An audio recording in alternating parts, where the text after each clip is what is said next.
The Late Night Alternative with Iain Lee on Talk Radio. We have ways of making you talk.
I should say that I've just had Mike Stock make me a lovely cup of tea, which is incredible. Where are the butlers and the staff, Mike? What's going on?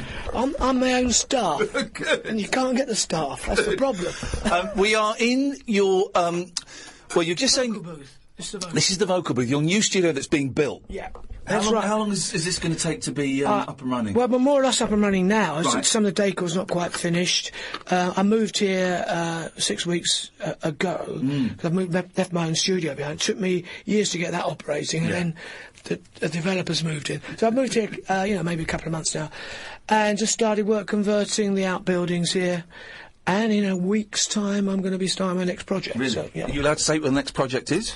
They don't have a name yet. It's a new band. Oh, wow. So we're just working out what the name should be. There's a few ideas knocking about.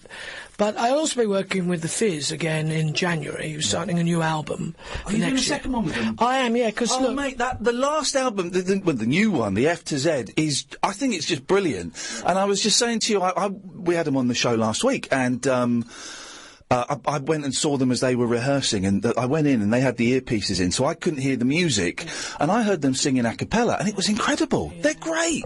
They're good artists, and I don't think the industry's treated them very well. Yeah, I mean, they go out flogging themselves around the country. I've been doing it for a few years now, and of course every time they play or perform one of their songs, they don't get any money. They get the ticket money, but performing in terms of the music, it all goes to RCA Sony. The deal they originally had, they took an advance, it never got fully paid back, so they never see it. This is like taking out a mortgage and you never own the house. So I didn't think that was right. So on the album I've remade 2 or 3 of the songs, and now it's theirs. They own it.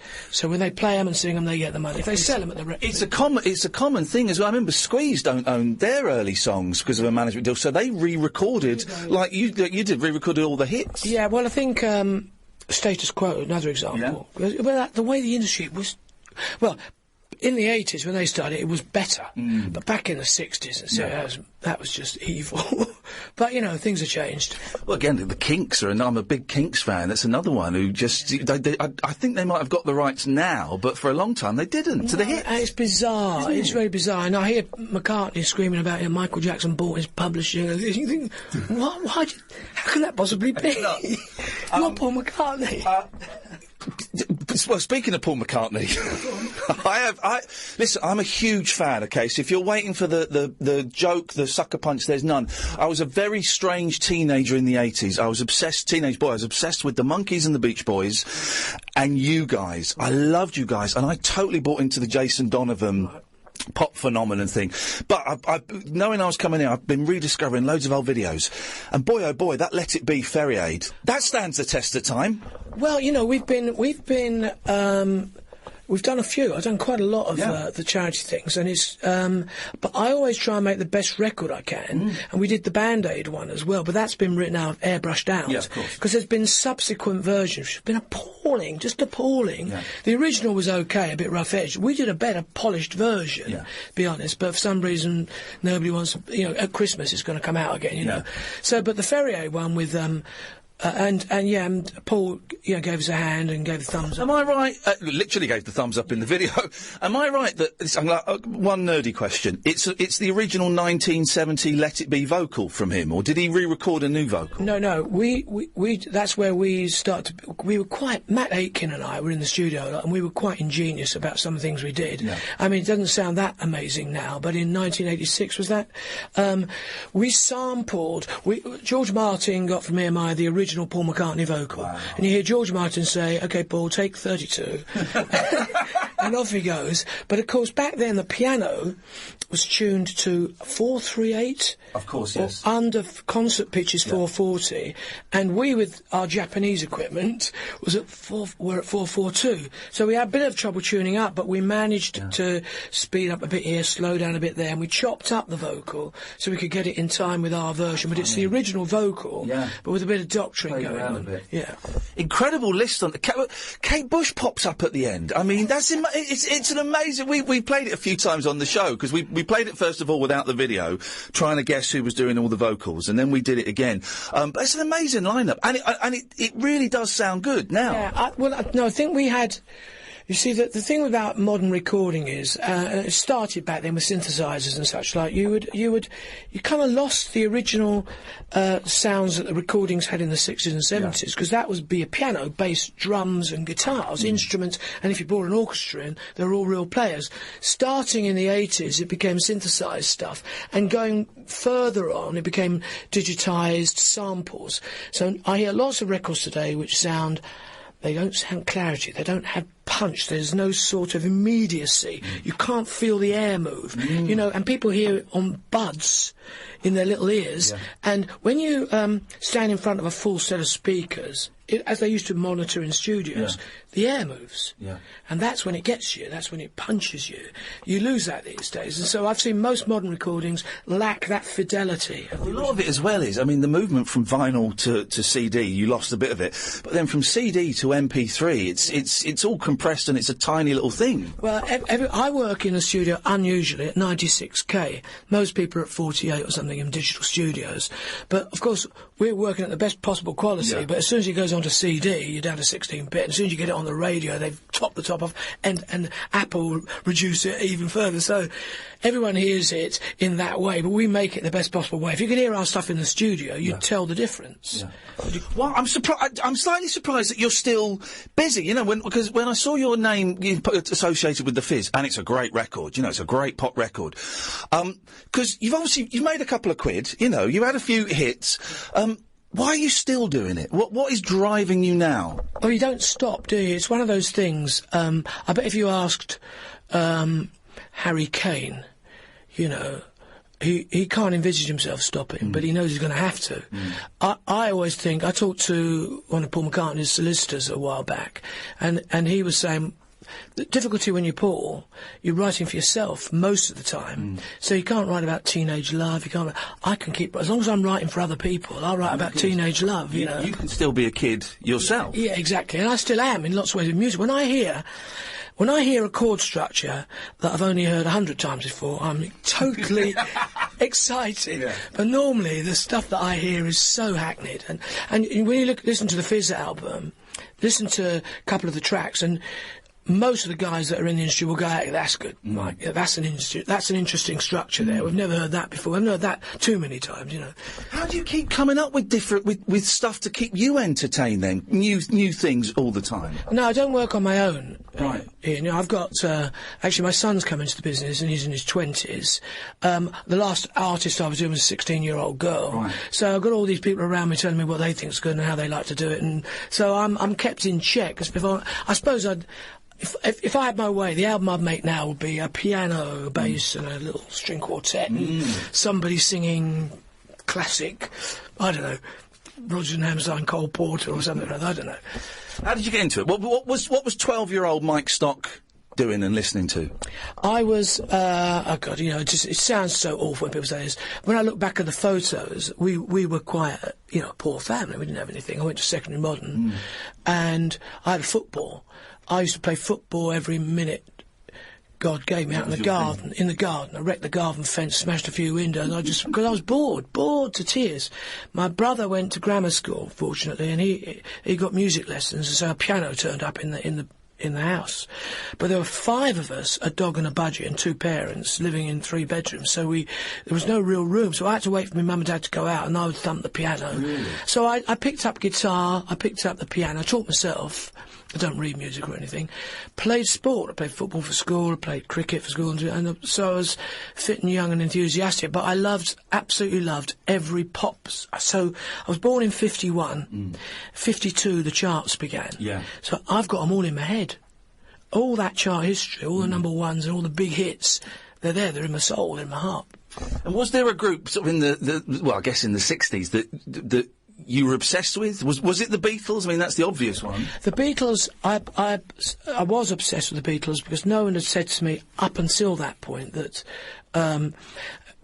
these artists write for themselves. They write for themselves. My God, they're writing their own songs. I've never thought of that before because every other artist, Adam Faith, Cliff Richard, Elvis, the big Frank Sinatra, all those big stars, had songs written for them. And in some ways that was brilliant for me. It was an eye-opener because in the end, it turns out I can do that. But I think, from another point of view, it's a bad thing because there's too many people who are great singers who shouldn't write songs. Yeah. They should go around the world, like Frank Sinatra, and say, I don't want to bloody write these things, mate. Just go to somebody in the world over there who's the best writer and get me the best songs, and then I'll sing. Because being a great singer is a gift. Being a writer is a gift, and the two don't necessarily marry up. First song you wrote? First song I ever wrote was called The Thunder and the Lightning. I was 7. Well done, but at the age of 11, there was a girl at school called Angela, and I wrote a song called Angela. No, I wrote 60 or 70 before I was 14. Wow. And my mum, I wrote them down, and my mum kept them in a folder. Did she? Yeah. Do they still exist? Well, my mum died many years ago now, so I think my sister's got them. Oh, wow. Mate, that's the next album, is getting all that stuff done. Yeah. Mate, I wouldn't want to do that. No, working with Aiken and Waterman in our setup really brought me into the sort of professional aspects of it. I mean, I was a dedicated amateur up to them. Yeah. I went out as a band, I went out on my own and gigged. I did that for many years, and I was in my 30s before we teamed up. Was Aiken in the band with you? Did I read that? He was finally when I broke the band up in New Year's Eve '83 on the basis that I thought I could be doing this till I'm 80. And I said to the rest of the band, look, I'm going to go into the studio and build a studio, which we did. I said, we'll go down there, we'll try and develop production ideas and become that side of the industry rather than gigging. And Matt said, I'm coming with you. The drummer said, I'm buggering off, and the singer said, I can't do that. And so we split up. And then we worked in the studio about a month and went to Waterman. I went to Pete Waterman and said, I've got this idea for a song, which was Frankie Goes to Hollywood type of, but a female version. And he bought into it. He didn't need... I went to 3 record labels that day. The other 2 bands said, when can I see the band? And I said, well, they're not actually a band. We've made them up. We've invented them in the studio. But if you find a couple of girls, they'll front it. Waterman saw it immediately. So it's a bit like manufactured pop in that sense. But all pop is manufactured, whichever level you go to. So. Well, the Beatles were manufactured to a certain extent. From the leathers to the smart suits, because Brian Epstein wanted this image for them. Yeah, well, that's the point. You go in a studio. George Martin said, change that, do that, and make that, and do that, blah, blah. So, Do you, I guess the answer to this is going to be no, but does it annoy you when people say, oh, it's crap? Oh, it's plastic crap. Because when I said you were coming on the show, I had a few listeners going, "What? You're taking the piss?" And I go, "No. Genuinely, I think this bloke is you know, that team.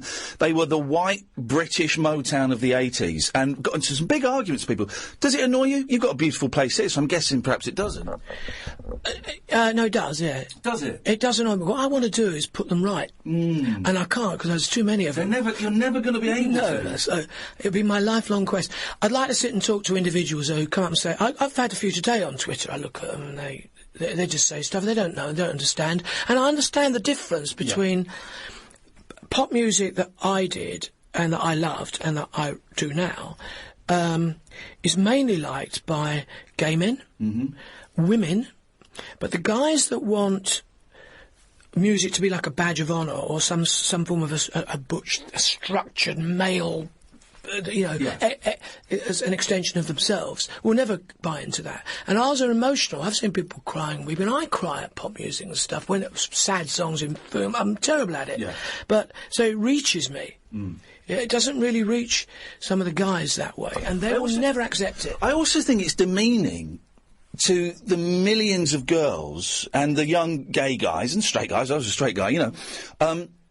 That bought those records, and that for that 2.5, 3 minutes, that song was everything. That Brother Beyond record was everything. That Jason Donovan record was everything. That was their life. And I think for, you know, blokes, white middle-aged blokes to say, no, that is crap, I think that's just demeaning to the people that really did dig it. Well, it's a good point that you make about the sort of middle-class business. It is that kind of thing, and it's a weird one, this. I don't want to make... Because I don't want to be as guilty as they of the bigotry or prejudice or anything else there is, but there is a thing that's going on. I'd like to identify it, but I'd rather go on the basis that I take each individual and say, sit down, mate. Let me explain what I did and why I did it. Because why I did it wasn't because I wanted to upset you. Yeah. I did it because I was doing the right thing for the people I was aiming at. And, you can't have it both ways. I would admit, I've done a whole bunch of work. A lot of it's not as good as some of the rest of it. You know, you can be good and you can be bad at it. But I was always aiming for the best, even if it was the fast food rockers and, you know, the fast food song. Yeah. Even if it was Nathan Moore and Brother Beyond, you know, who was a guy more famous for how he could wear his jeans and his haircut. But, you know, and some of the singers we worked with weren't great singers. But then again, you don't have to be Pavarotti to be a pop star. There's more to it than that. No, I'd watch a TV programme where each week you sit down with the critic and go, right, why don't you like me? And I'll tell you why I think you're right. I'd watch that, Mike. Well, I do get quite passionate about it. Good. But also, Ian, look, I think people think you wrote rubbish, it was trite, it was trivial, it was... all the criticism that I've heard. Yeah. And they think from that I must be thick or stupid. Yeah. You see. And I'll tell you what I'd rather do as I'd rather sit down and do an intelligence test. I'd battle them on IQs and say, now who's the smart one? It was an amazing... That whole Stockcake and Waterman era... It was an amazing run of hits that you had. At what point did you go, Jesus, guys, this is we're onto something here? No, I never did that. When it was starting to break up was when the rest of the world broke into our world and started tearing us apart.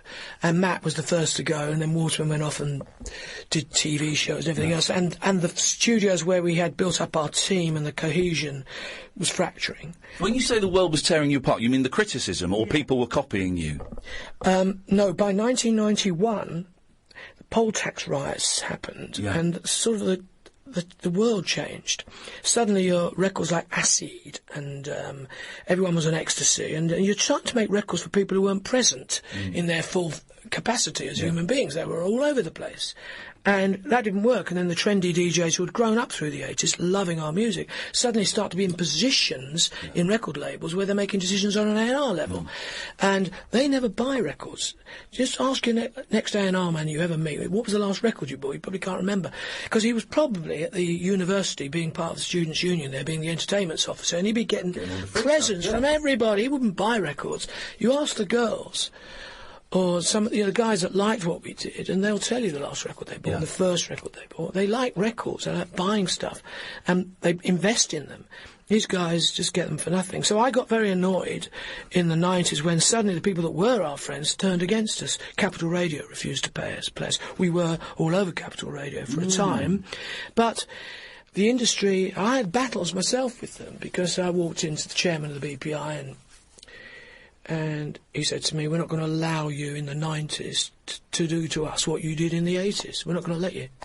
Said it to me directly. That's incredible. Yeah, because they took the charts over.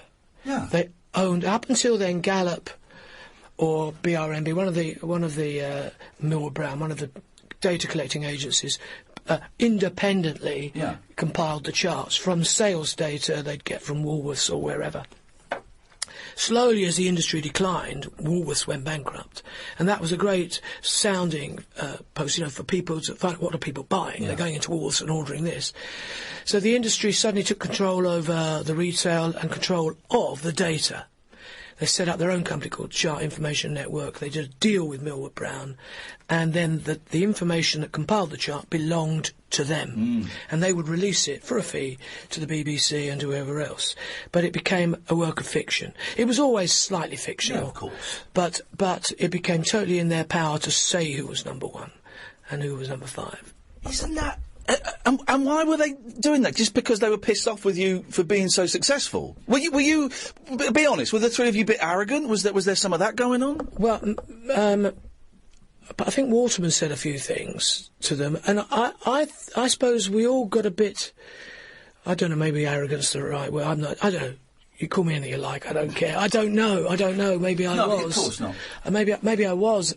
We did become a bit arrogant, and we weren't trying to rub anybody's nose in it. But they were always trying to stop us, always trying to block us. We made them look a bit silly at times, and that's what they thought was arrogance, because we told them that. And I remember that interview, and we're 3 guys in South London. We built up our own team around us. There may be 20 of us. There's Sony and RTN, there's hundreds and thousands around the country, 9,000, 10,000 people, and we, just the 3 of us, were... A proper indie organisation. We were indie, although everyone thought we were mainstream. Yeah. But here's the point, we were getting 28% of the market share. Suddenly they woke up to that, and that's where... Then they blocked us. It's only like they're doing it now. Media companies, you know how it is. I don't have to tell you. I don't even know what media company you're with. So you can edit this out if you like. This all goes in. We just got bought by News Corp, so Murdoch owns me now, and exactly, he blanket controls everything. So, and that's what all radio does. Yeah. So you can't get on Bauer if the BBC are playing. So the BBC are playing like mad, Bucks Fizz for us, or the Fizz, and they're with us. They're on our side, but therefore you try and get on Bauer. You can't. And there's no. There are very few independent radio stations now. It's like 3 or 4 organisations that own it, and you can be in any part of the country, and it sounds like London, really, which I think is terrible. It is like that, because they now have a central head of music somewhere, who's making decisions, and the DJs, there's a bit of leeway they allow them, don't they? But generally speaking, you've got if it's on the list, on the menu, everything's on a menu. Yeah. How did it work in the studio? How did you come up with a song? What was the process? Were you those kind of guys that came in at 9 o'clock in the morning and today we're going to write and produce a song? Yeah, I did. I think it's important that you treat it like a marathon, not a sprint, because I did used to do overnight mixes, and then you're ruined for 2 days. Yeah. But I knew you couldn't carry on that way because, one day you've got Kylie Minogue, next day you got Bananarama, so you've got to be on form. So we set a routine, and the routine was start about 11 in the morning, because you've got to drive into town, and then go through to about 10 o'clock at night. But I did that religiously, for 10 years virtually. And how did you build up the songs? What was the process? No, well, I was the main songwriter. Waterman, was brilliant for our team, and in the areas that we could go on to discuss, to do with promotion and the maximisation of everything we were doing. But the actual process of writing a song was normally me starting it. I'd have an idea. Normally I had a library of tunes that I've been working on since I was a kid, really. So I go, we need a tune for this, a tune for that. And so you sit at the piano or a guitar, and the very first thing you would then do, is you've got a title. Never Gonna Give You Up is a title. Too Many Broken Hearts is a title. And it implies a tune. So Better the Devil You Know, I remember coming up with that for Kylie, and I'm sitting down there, I'm going, bloody hell, this is a fantastic song. It's not written. I've just got the title, Oh, wow. but I know it's a fantastic Yeah. song. As soon as that title's there, this is just a story. I've got it now. And it grows her up a bit from where she was. Anyway, so we come up with a title, and that effectively becomes your dartboard. You put that on the wall, and you're trying to write your song. That's your bullseye. Everything's leading to Too Many Broken Hearts or whatever.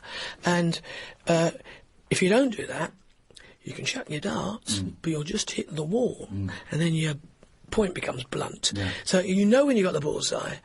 And our aim was, in 3 minutes, Matt and I, we would get, 3 choruses in and fade out, and that your middle 8 pats, but you do a verse, you do an intro, and it's got to be as quick and as sharp as possible, do the verse and the bridge. And within that very tight constraint, and it was a framework that we stuck to, you've got to be more creative, because it is very limiting. I mean, I don't want to compare us to Shakespeare, because I did this before with somebody, and they said, Mike Stock compares himself to Shakespeare. And all I said was, but Shakespeare used to write sonnets and put them into 14 lines in a sonnet with iambic pentameter, how many beats per... And you go, wow, that's such a constraint. But within that, such beauty, such wonderful things. So if it's good enough for him, it's good enough for us. We put a tight 3-minute pop frame together and stuck to that. And I found that's the best thing. And, of course, songs were always only ever 2 songs. You're happy or you're sad, one way or another. You're in love, you're not in love. Songs about personal relationships, and that was it. And don't stray into party politics or much else, Keep to that, and if you can be creative in that, then great, yeah. The radio show for people who know the best part of the day is the night. The Late Night Alternative with Iain Lee On Talk Radio. We'll get you talking. When it came to the recording, how did that work? Would you go in and lay down the basic track, or did you have a team of musicians? What was going on there? No, it's probably not a known fact. I would like to make it more known that Matt Aiken and I are the musicians on all of them. Wow. All the musicians on all of them. Yeah. Apart from the odd specialist saxophone player when we needed one. But effectively... That's incredible. String arrangements, brass arrangements, guitars, pianos, keyboards, basses, all the rest of it was just me and Matt. So the process was initially, sitting there with the idea for the song, write down a tune, get that work out a chord structure, take a pad... the D50 pad, get a drum beat going on the Linn drum or one of the samples, whatever, get a beat going, put the chords down and sing your tune over it, then aiming to the bullseye, which we know is the chorus, Too Many Broken Hearts, whatever, and then just write the lyric that leads you there and write the tune that takes you there. And you'll notice with all of our songs, there were key changes as well, but sometimes it didn't need the key change because there would be, the verse would start there, the bridge will take you up a little bit and the chorus takes you right up. Yeah. I mean, I've heard so many mistakes with writers where they write this great tune and then the chorus comes in, it drops, it's lower than that. Well, that doesn't project. So we always manufactured it to the point where the verse starts there, that goes there, and then the chorus is the high spot. So once that's down to our satisfaction, then you get the singer in. You had some amazing singers. Yeah. And you had some singers that weren't quite so amazing, let's be honest. Yeah, true. But you still managed to get hits out of them. If you want to name names, you can, but it's not what I'm fishing for. But how did you work with some of the people that perhaps weren't such great singers? Because this was before auto-tune, wasn't it? So you had to work with what you had. Yeah. Well, actually, I'm taking credit for auto-tune. Because I mentioned it to one of the software manufacturers. We were forever having to take lesser singers and tune them in some way or another. You can do it sometimes with a varispeed effect, or you can put it into little boxes on the wall that would just take a phrase here or a note there, and you can change it. But it's laborious and a bit haphazard. So I said to them, we had a machine called a Publison. A Publison. It was a French machine, which eventually came out in about 1988, which you could sample into it a whole chorus of vocals. So instead of singing 8 vocals or 8 choruses, you just sing it once and then punch it into the song where you want it. But you could change. You played it on a keyboard. Triggered it from the keyboard, and if you triggered it on the wrong key, it would play it in the wrong key. Okay, yeah. So, but it would sound like Mickey Mouse. As soon as you sped it up on a higher key, it would go like the Chipmunks. Yeah. So I said to the guys, look, why don't you just do a machine where you can speed it up, where you can raise the pitch, but forever, because the speeding up process, the Chipmunks effect is the vibrato comes very quick. Diddly, sounds Mickey Mouse. So I said, just do it. For every percentage you go up in pitch, you come down the same percentage in vibrato, so it sounds natural. Yeah. So I said that to them. Next thing I know, they put out the Antares and didn't give me any credit. But back in the 80s, we didn't have that kind of auto-tuning. There was a bit of tuning going on, but it was much more laborious. And was there anyone who came in and you said, this is never going to work? Yeah, I can think of... I shouldn't really... I'm not going to... No. I'm not going to name names. Name them after, and I'll switch this Yeah, on. most of the really bad ones, we just wouldn't have gone for a release, we just would have binned it. Quite a number of the poppier ones we'd have persevered with because I've got great backing vocalists. Which is a great thing to have, yeah. I had Mae McKenna and Miriam Stockley for a lot of years, yeah. the finest vocals around. They were brilliant at what they did. I had Dee Lewis and Coral Gordon, before them, Coral and Dee are on Never Gonna Give You Up doing the backing vocals, for example, but by Kylie and the others we had Mae and Miriam.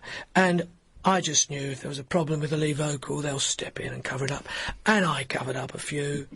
I mean, I had Robson and Jerome in the studio, and they struggled. Yeah. Oh, did they really? Yeah, well, because they're actors. Yeah, of course. And so I think my job as a producer, I think even if you ask brilliant people like George Martin, if you could have asked him, he said, yeah, I sped up Please Please Me because it was too slow. And I sped up Paul McCartney's vocal on this to make him sound younger. And I did that and I did that. Oh, that was a common trick in the 60s. Yeah, you would do that, but you do that naturally. We still do it. We'd, a matter of course, we'd probably go up 2% on the final mix. Gives it a lift and a bounce. Yeah. I think that you get up to tricks, you do what you've got to do, because I don't like putting a record out with an excuse. I don't like saying, yeah, I know there are a couple of actors, I know they're not great singers, but, what do you expect? I don't do that. I don't give an excuse. I was working in a record shop the Christmas that Robson and Jerome album came out. Jeez, I mean, it's a great record, but we had it on 12 hours a day for about 3 months, so I know that inside out, backwards. So thanks a lot, Mike. You can get too much. Fortunately, I only did it was Simon Cowell's project. Right. I only did, with Matt, the singles. Right, okay. So we did Bloody Unchained Melody, for the umpteenth time, but we sold 2.8 million singles, Did you ever get the thing with pop stars? And I'm a big fan of pop. Same, the Monkees, my favourite thing. I'm a big fan of David Cassidy as well. The thing that pop stars always want to do is they have the first couple of albums where they're pop stars and there's 12-year-old girls screaming at them, and then they want to grow up, and then they want to become mature. And it's a mistake that the Monkees made, Cassidy made, Jason Donovan made, where they want to become a serious artist. How do you deal with that might be me? How do you deal with that? When they say, "But Mike, I want to change direction. I want to do a concept album." It's difficult, this, and I think the problem is they're too young. They're 19 years of age, and all of their mates down the pub are telling me, "You don't want to do that pop rubbish. You want to do something like this or like that."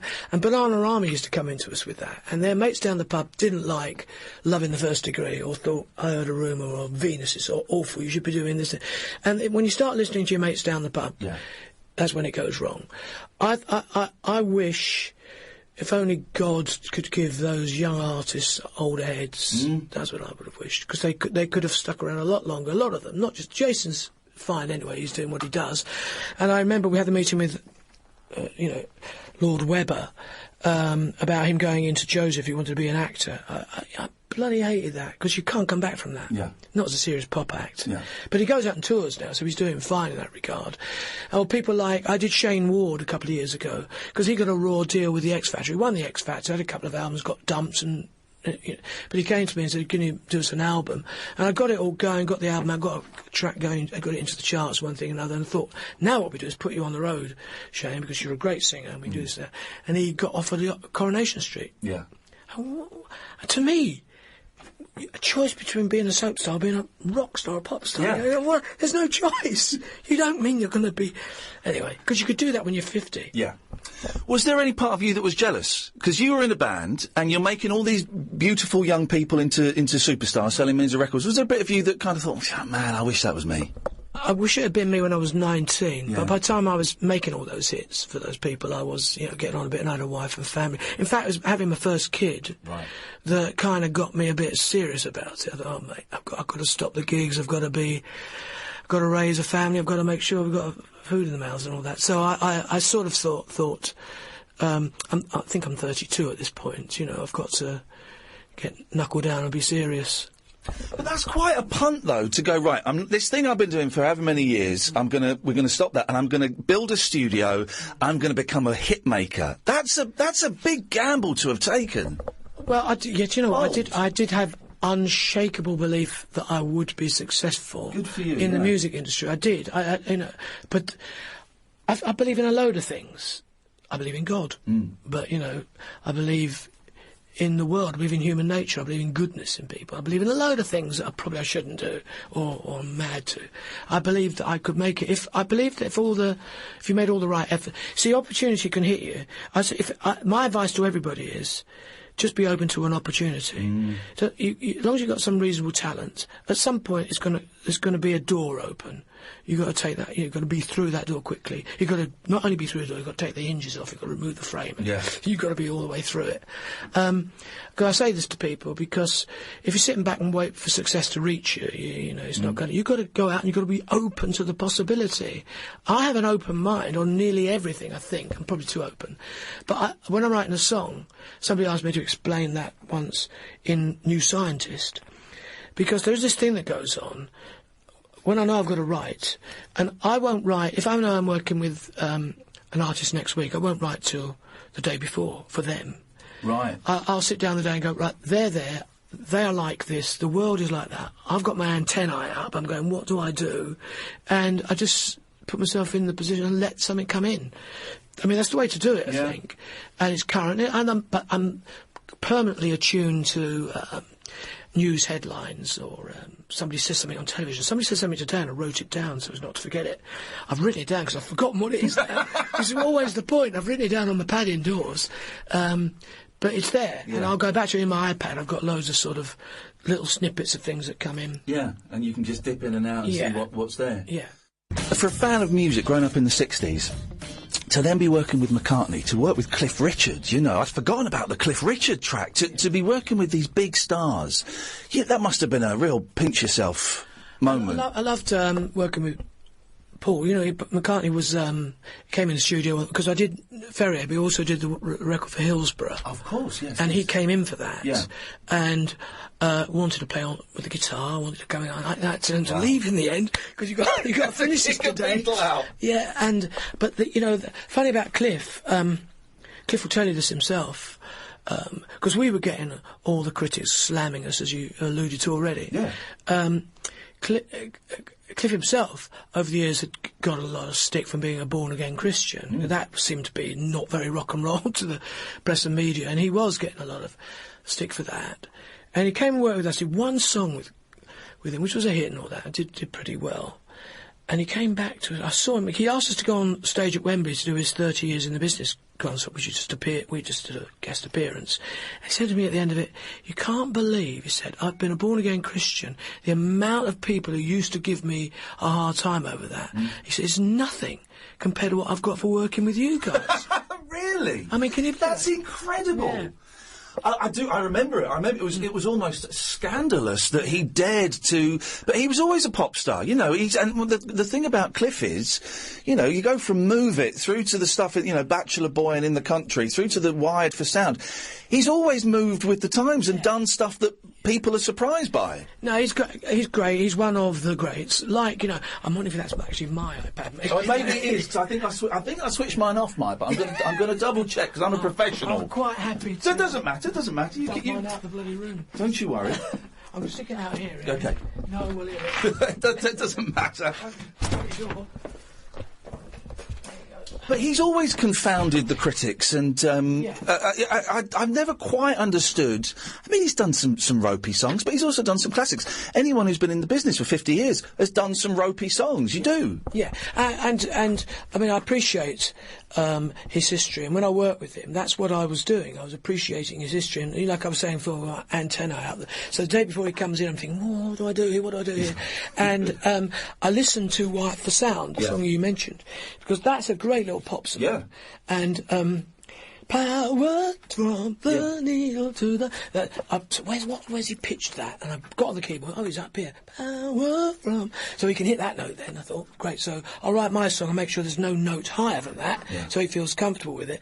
He came in, I sang it to him, and he said, it's too high for me, Mike. I said, no, it's not, Cliff. I've checked out Wired for Sound. It's no higher than Wired for Sound. He said, Mike, that was 10 years ago. And, you know, I'm that much older. And, you know, and it was very sped. So, you know, he... So I said, sorry, Cliff, get back in the room, sit down, have a cup of coffee. I lowered the pitch, and he did the song. It's funny you mentioned the born-again Christian thing, because I don't get that. I'm a real judge the art, not the artist. I couldn't care less what people get up to, what they believe. If it's a great record, it's a great record. That's all that matters. Yeah, no, I mean, look, I've had to do that, because, you see, I worked with Divine, you know, back in the early 80s, and everyone...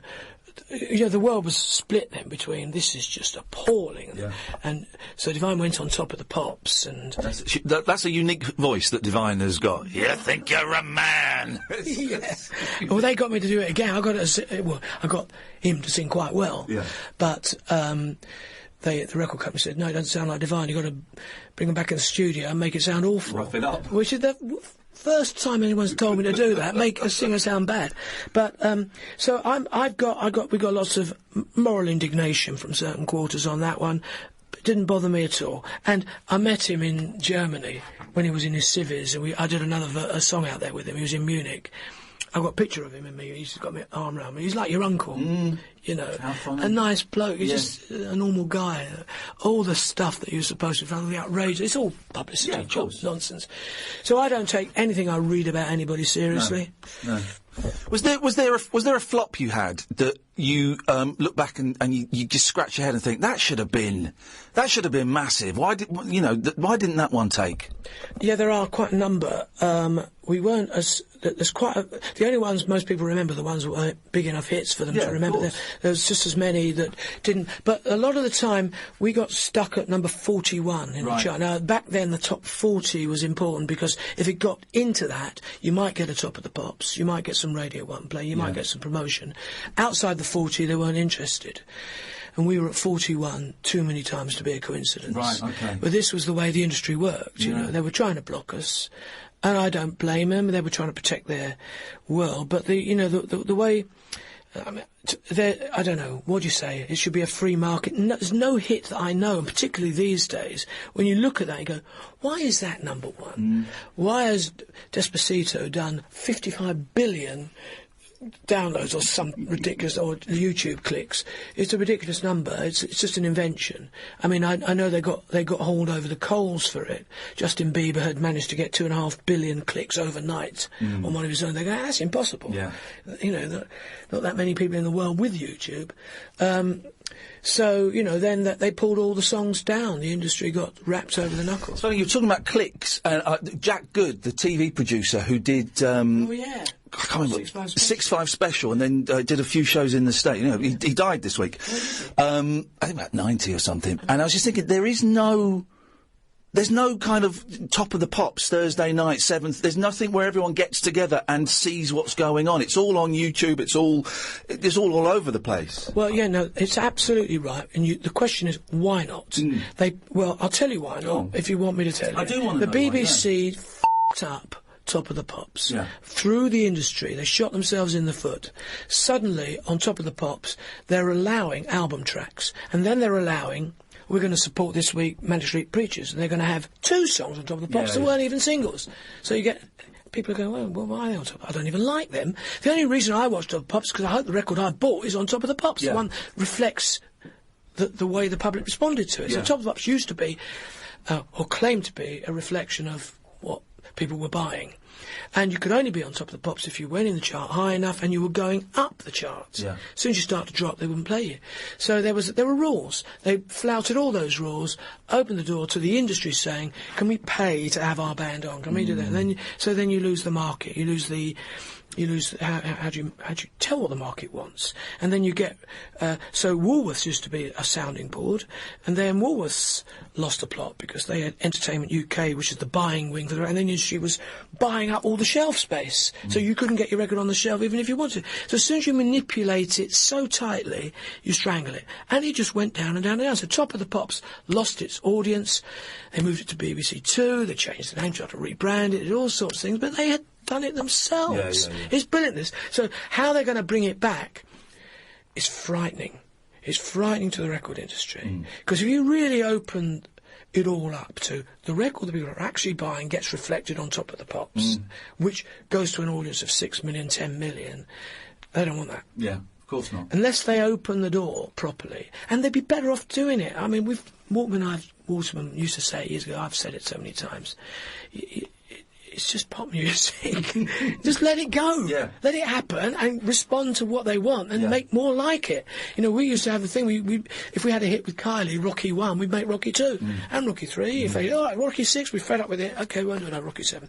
You know, you don't just say, well, you like that, so we're going to give you something different, which is what you were saying some of the artists do. You know, they wanted to be a rock star. I mean, Jason, like Midnight Oil, or the other one, In Excess. And I said, you're a pop star. Yeah. Jace, don't go there. And you're a bloody good pop star. Yeah, you're brilliant. Beautiful, blonde, young surfer dude. You know, yeah, exactly. I'm going to let you go in a minute. I could talk to you all afternoon. Honestly, I'm fanboying out here. This is wonderful. A couple of quick things. Are you still in touch with the other two? Are you friends with the other two? Yeah. Is there beef or anything? Well, there was beef at one point, not between Matt and me, but between Matt B and Pete. We started to go to court to iron a few things out, but then we pulled out and let it go. But Matt and I will sort of talk. Pete and I we meet each other. We did a Kylie thing a couple of years back. Right. For her Sister Kylie remix. They wanted us to do a Saw remix. So we got together, Pete and I and Matt. And we'd do that tomorrow if someone said, here's a reason. Yeah. So there's no animosity, really. A lot of water's flown under the bridge. Matt's been keeping quiet. He does what he does. I don't really know what he does. Waterman's semi-retired, I think. I just don't know what I'm going to do in my time if I don't go in the studio. It's a hobby. I love it so much, so I just keep doing it. And there's always another song to write. There's always a better song to write. There's always a young artist who needs a hit. And so, what have you got now? You've got a group next week, is it, that's coming in that aren't named? I'm not naming them just yet. Okay. 4 girls in a group. I've got, like I say, I've just been recently doing a young girl who's 16. I've got a couple of other irons in the fire for particular music projects rather than band or artist projects. So I'm just constantly doing stuff, you know. I've got enough to keep me going for the next 5 years. Thank you so much for your time. Thank you so much for the records. You know, genuinely, because I realised when I tweeted you saying you, sir, are a wizard and a machine. That could have been taken either way. That could have been. I don't mind that. I mean, a lot of people said I argued with Pete when he used to call us the Hit Factory. That sounds a bit like a sausage making thing, which I didn't particularly like. But I suppose I do go in the studio and with a plan to write a song. And I've never come out of one without writing one. You know, you always come away with a song. Never met any position where I couldn't write myself out of it or come back with a blank sheet of paper. I think you're brilliant, and it's such a thrill to meet you, and I'm so pleased to see that. Can I reciprocate? Go on. Because I saw your TV show when you first started. I did with Daisy Donovan. Yeah, and I loved it. I loved all that stuff. I think I watched you on Periscope when you had been to the Fizz thing that night. Yeah. I watched you do it, and I just think what you do, you're thinking on your feet. You're permanently there. You're looking on your. You're doing that. It's brilliant. Thank you, I could never do that if I worked 100 years. I know you can do that. I know I can write songs, but I know you can do that. I could never do that. Thank you very much indeed.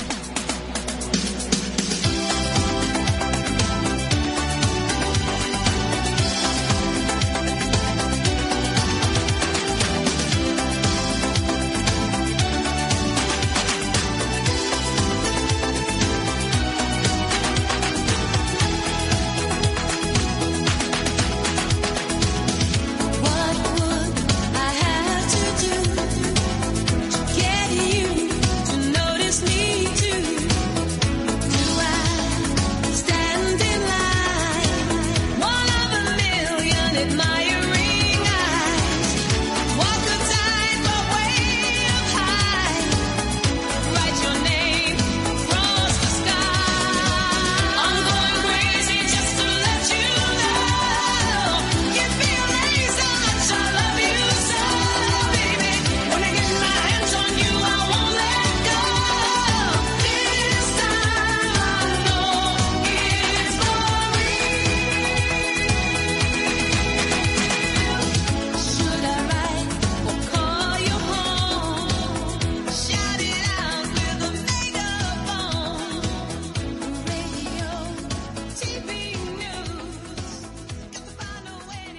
across the UK, online and on DAB.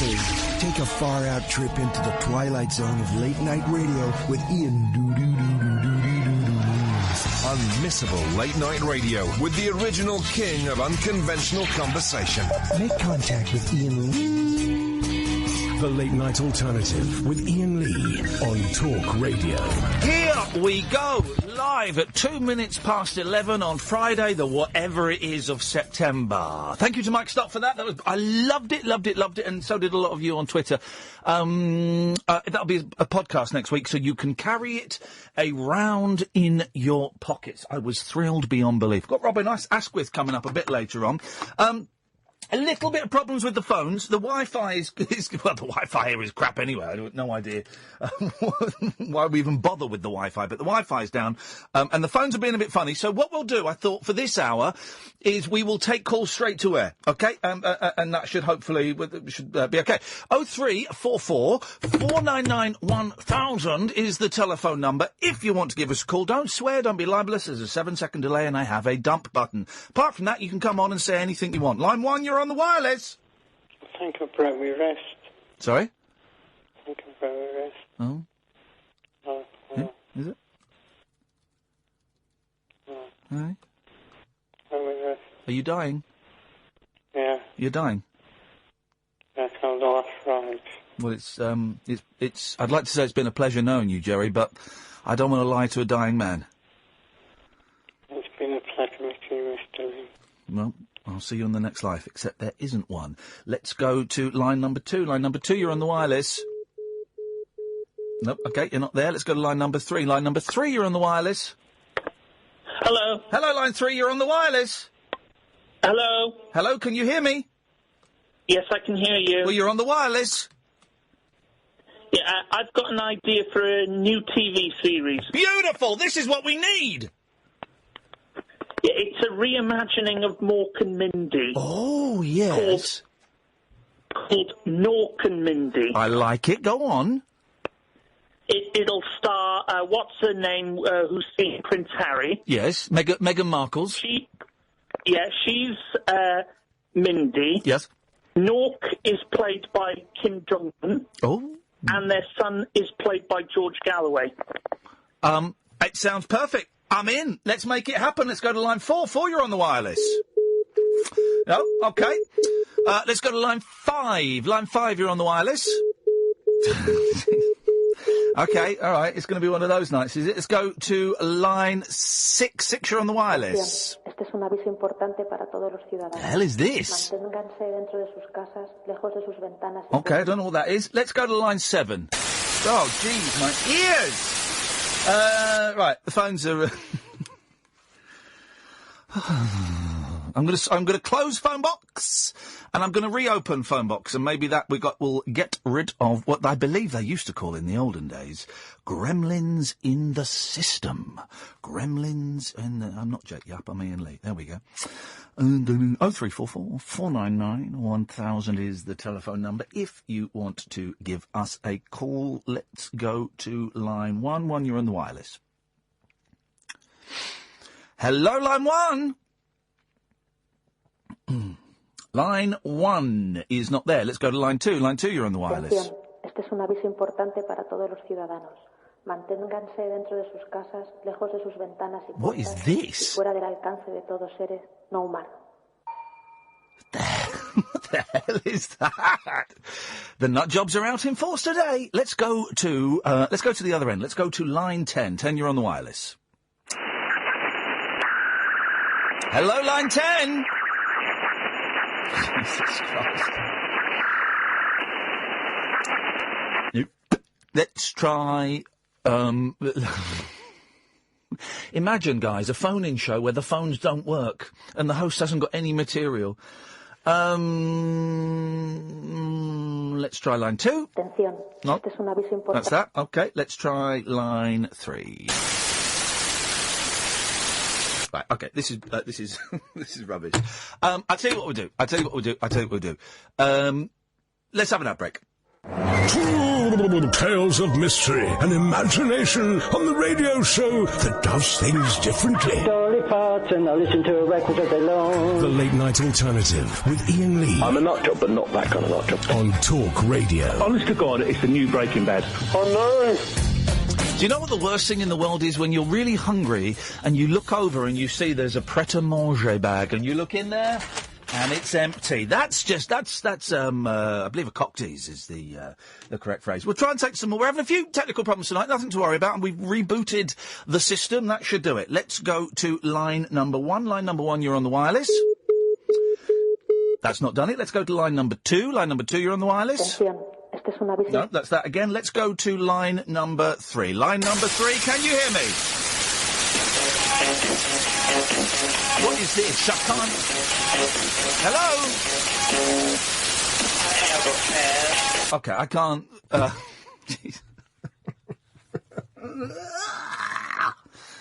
Good luck with whoever's filling in for me next week. Right. Thinks on his feet, thinks on his feet. Right, this is what we'll do. I'm making an Is the Robin Askwith interview ready? Okay, right. So I went out, we'll play that now. So I went out to see Robin Askwith today. I just want to flag up one thing. He talks about smoking a fat joint with Jimi Hendrix, okay? And in the interview I didn't say, don't do drugs, kids. But to be honest, even if I was offered a joint from Jimi Hendrix, I probably would. But kids, don't do drugs. So he's telling a story about something that happened a long, long time ago, and I'm sure he regrets it. So don't do drugs. But Robin Askwith has been around forever, and is just a really, really nice bloke. And he's doing some live shows, and I think you'll find him interesting. So let's have the Robin Askwith interview. Can we sort these bloody phones out? Absolute bollocks, they're not working. Today, I am going to meet British acting legend Robin Askwith. There's one for the teenagers. You'll know him from things like Confessions of a Window Cleaner, Confessions of a Pop Performer, the Confessions movies, the Bless This House movie, and he's popped up in Coronation Street and Hollyoaks and things like that. Here's the rub. I'm late, I'm sweaty and I'm smelly because I totally misjudged my clothing today and I had to run for a bus. I hope he's not too annoyed with me. Here we go. There is Robin Askwith pointing to me out the window. Look at this. This is nice. Oh, hello, mate. Well done, matey. I made it. Well done. I've got... You're quiet all day. Perfect recording. It's nice to meet you, man. Right, nice to come in. Oh, sorry, mate. That's right. No. Sorry. Morning. Right. Because... and it's the journey to the kettle for the cup of tea. Right. Is now a whole sort of situation comedy. Whereas you know what it used to be like. You used to get up in the morning, go, oh, can I have a cup of tea? And get up and go, oh, make a cup of tea. What am I going to do today? Yeah. Now it's oh, my back, oh, my front, everything goes, and it's the journey to get a cup of tea next to the bed takes bloody hours. Yeah. That's the only thing. Once that's going, you're off and away. Yeah. Let's talk about. Look, there's so much I want to talk about, but let's talk about the live show because I think a lot of it is going to kind of cross over. What is this live show that you're doing? I was. An original episode I did of Benidorm, Series 3. I was going out every night, as one did, while shooting Benidorm, and there was all the likes of Steve Pemberton and the late Jeff Hutchins and Siobhan Finnan, and, you know, all the crowd, and Darren Litton, of course, the writer and creator. And Darren and I became great friends, and I would be sort of 3 o'clock in the morning telling stories about getting stoned with Jimi Hendrix or I was going to say shagging, but I most probably can't say that. You can say shagging. Shagging, can I? Say shagging. I've got to point out, ladies and gentlemen, or whoever's listening, I was given very strict instructions on what words I can and cannot use. There were certain sort of stories about very, very famous people. Yeah. I mean, I shouldn't say Princess Margaret, but, you know, when you end up in bed with Princess Margaret, and this mostly de-noticed stuff, this would be in the old days, wouldn't it? Anyways, I'm entertaining at the tape, and one day Darren said, you know, you should do this as a show. I said, I can't do it as a show. I said, because it's 3 o'clock in the morning and I'm drunk. And I said, how do I recreate 3 o'clock in the morning and drunk? but it's always sat in my mind that, you know, I had an extraordinary story to tell because of the era I went through, and also the eclectic work he says showing off. People just think, confession films or whatever, but obviously there's a little bit more to it than that. That was just a few weeks of 1 year for 4 years. And it all ranges from Pier Paolo Pasolini through to Charlotte Rampling, excuse the expression, and Sid James, and Jimi Hendrix, and all sorts of Princess Margaret. So he convinced you that doing a live show was a goer? It didn't actually convince me, because, as I said, how could I recreate being on form with a very captive audience of people who were legless at 3 o'clock in the morning? But what happened was, it always sat in the back of my mind, and I'm a huge admirer of stand-up performers, particularly a friend of mine, Billy Connolly, who was most probably the forerunner of all of them, really, because it didn't exist stand-up when he did what he did, the stream of consciousness thing. And I thought, whenever, ever I'd have the nerve ever to do it, because it's to stand up on stage for an hour and a half and talk and be vaguely entertaining. It is a bit daunting. So I didn't know whether it would work. Anyway, so what happened was about 4 years ago, I was invited by this sort of event club, the Misty Moon Events Film Society, to do a Q&A, and there were sort of various people there, like Matthew Sweet and God knows, a lot of people that knew a lot about film and seemed to know a lot about me. And there was also the bloke with the anorak, and there was the girl with the short skirt. There was the audience was quite interesting, and I quite enjoyed it. And I thought, oh yes, I am very witty and funny. And but then when I home, you know, I'm very realistic, and I thought, oh no, I'm not too sure. So I did a few more. I did the Camden Theatre Festival, Camden Festival. I sort of went out to different places, try Brighton, always with someone else on the stage. Like even Darren Litton came and did one with me. And he said, you should be by yourself. I said, no, when you're there, Darren, you know, it's like a sort of safety net. Yeah, of course. I mean, I'd go off and he wouldn't say a word, bless him. I'd drive him mad. But, in fact, I use him as a prop, and in the nicest possible way. And I then suddenly thought, no, I'm going to have a go by myself. And my poor girlfriend Tracy had to put up with me for a day, lying on a bed going, and I've since spoken to people like Johnny Vegas who say everybody goes through the same thing. You know, it's just absolute abject fear. Oh, the terror of putting yourself on stage, just you, to entertain paying people for an hour and a half. It's insane. It's an insane thing to do. It's insane. But the strange thing, Ian, is once you step on the stage, you're not worried about anything. Yeah. Off I go. And I asked to drop his name again, Billy Connolly, you know, what is it?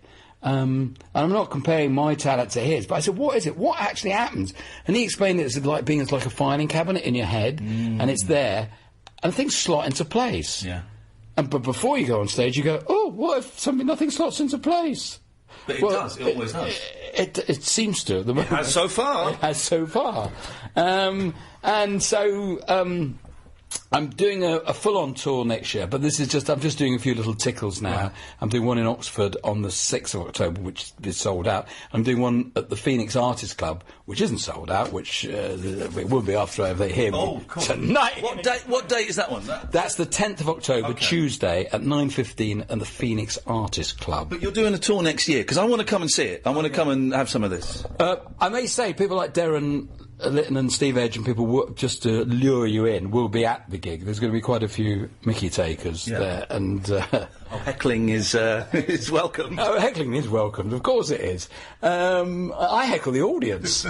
I heckle, and sometimes I do questions and answers, because I hate questions and answers. I hate it. Yeah. It's just such a cop-out. I do answers and questions, and I say, you give me the answer and I'll give you the question, or I'll give you the answer. The answer is Charlotte Rampling. What's the question? You know, I love that. I hate it when I go and see a show and the second half is right. We're going to do a Q&A. No, I've paid 20 quid, 10 quid. Give me some more entertainment. Exactly. Tell me about getting stoned with Jimi Hendrix, because I didn't know that. Did you? No. Well, there's a lot you don't know about me. Tell me. Yeah, well, I was doing a film called Hans Brinker and the Silver Skates. Look, he's... Oh, shit. Oh, no. No, it's Is all right. that your phone? That's my phone. Oh, that's all right. That's okay. I've spilt water everywhere. Oh, it's all comedy business. There we go. Let's get this. Look at this. No, they did... You've got to put all this in. Oh, this is going in. This is the highlight. I've got to explain what he's done. He's just spilled on a priceless... Oh, God. It looks antique. He smashed a Ming vase. And don't mention the vase. He's put his foot through a Picasso. Oh, God! It's like one of your films with less boobs. I know. There we go. And only one tit. You're doing very well. No, forget it. I read that paper, by the way. Stop the paper. But no, don't worry about this. I want to keep the interview going. Don't worry. Leave that alone. We're done. Thank you. Sorry about the glass of water. That's all right, don't matter. You see, this is how I'm having a nice cup of tea. I will not spill it at all. I'll spill it for you. Jimi Hendrix. You got all excited, didn't you? That's what it was. Yes. So, hang on, I'll tell you. Go on. Lovely cup of tea. Sam, you haven't got a drink. I was doing a film called Hans Brinker and the Silver Skates. Yes. A Hollywood film in which I played Hans Brinker. I was only 19, in which I had to sing and dance on ice. But that is a whole other story. I get it. But the producers, as a treat, we were in Hamburg. Obviously, this was just before he died. Well, it wasn't after. They said, look, we've got tickets to Jimi Hendrix. So the leading actors, who was me, Richard Basehart, the American actor, John Gregson, a few of the other young people. I don't think anybody became famous out of that. No. We're invited to go and see, and we were sitting on the front row. And before I was an actor, I was a drummer. And was thrown out of the band and was replaced by Phil Collins. But that is another story. See what happens with this show? I go off. It's tangents. Yeah. But you see, eventually I get back to the point. This is what happens with the show. Yeah. Do you know I'm going to start the next show? I'm going to start with my birth. I'm going to go, right, I want to do what Eddie Izzard, I want to do a sort of chronological order of my life, but it'll go off, like this has. But I'm going to keep this, because it was a radio interview, down to the original story. So I was absolutely in awe of Jimi Hendrix, obviously, and there I was on the front row, and then somebody came and said, some German promoter said, Mr. Hendrix would very much like to meet you, see? And I thought, oh my God, this is that. I'm like 19. Yeah. So me and John Gregson, didn't give a monkey's, Richard Bates, they were deaf, but they'd gone deaf. He set fire to his guitar, he'd done the whole thing, purple trousers. And I had purple trousers on. Anyways, this girl came to pick us up, and I'm not joking. She had ladder up her tights, high heels. I've never been the same since, and a split skirt. And it was, when I say split, it was a skirt that was split. Gosh, all right.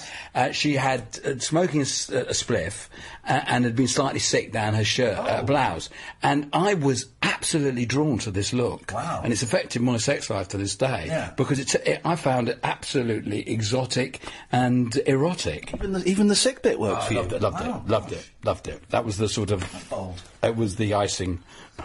that was the icing on the whatever. Anyway, so this girl then said, come and meet Jimmy, my man, come on, all this. And so I followed this girl with my friends.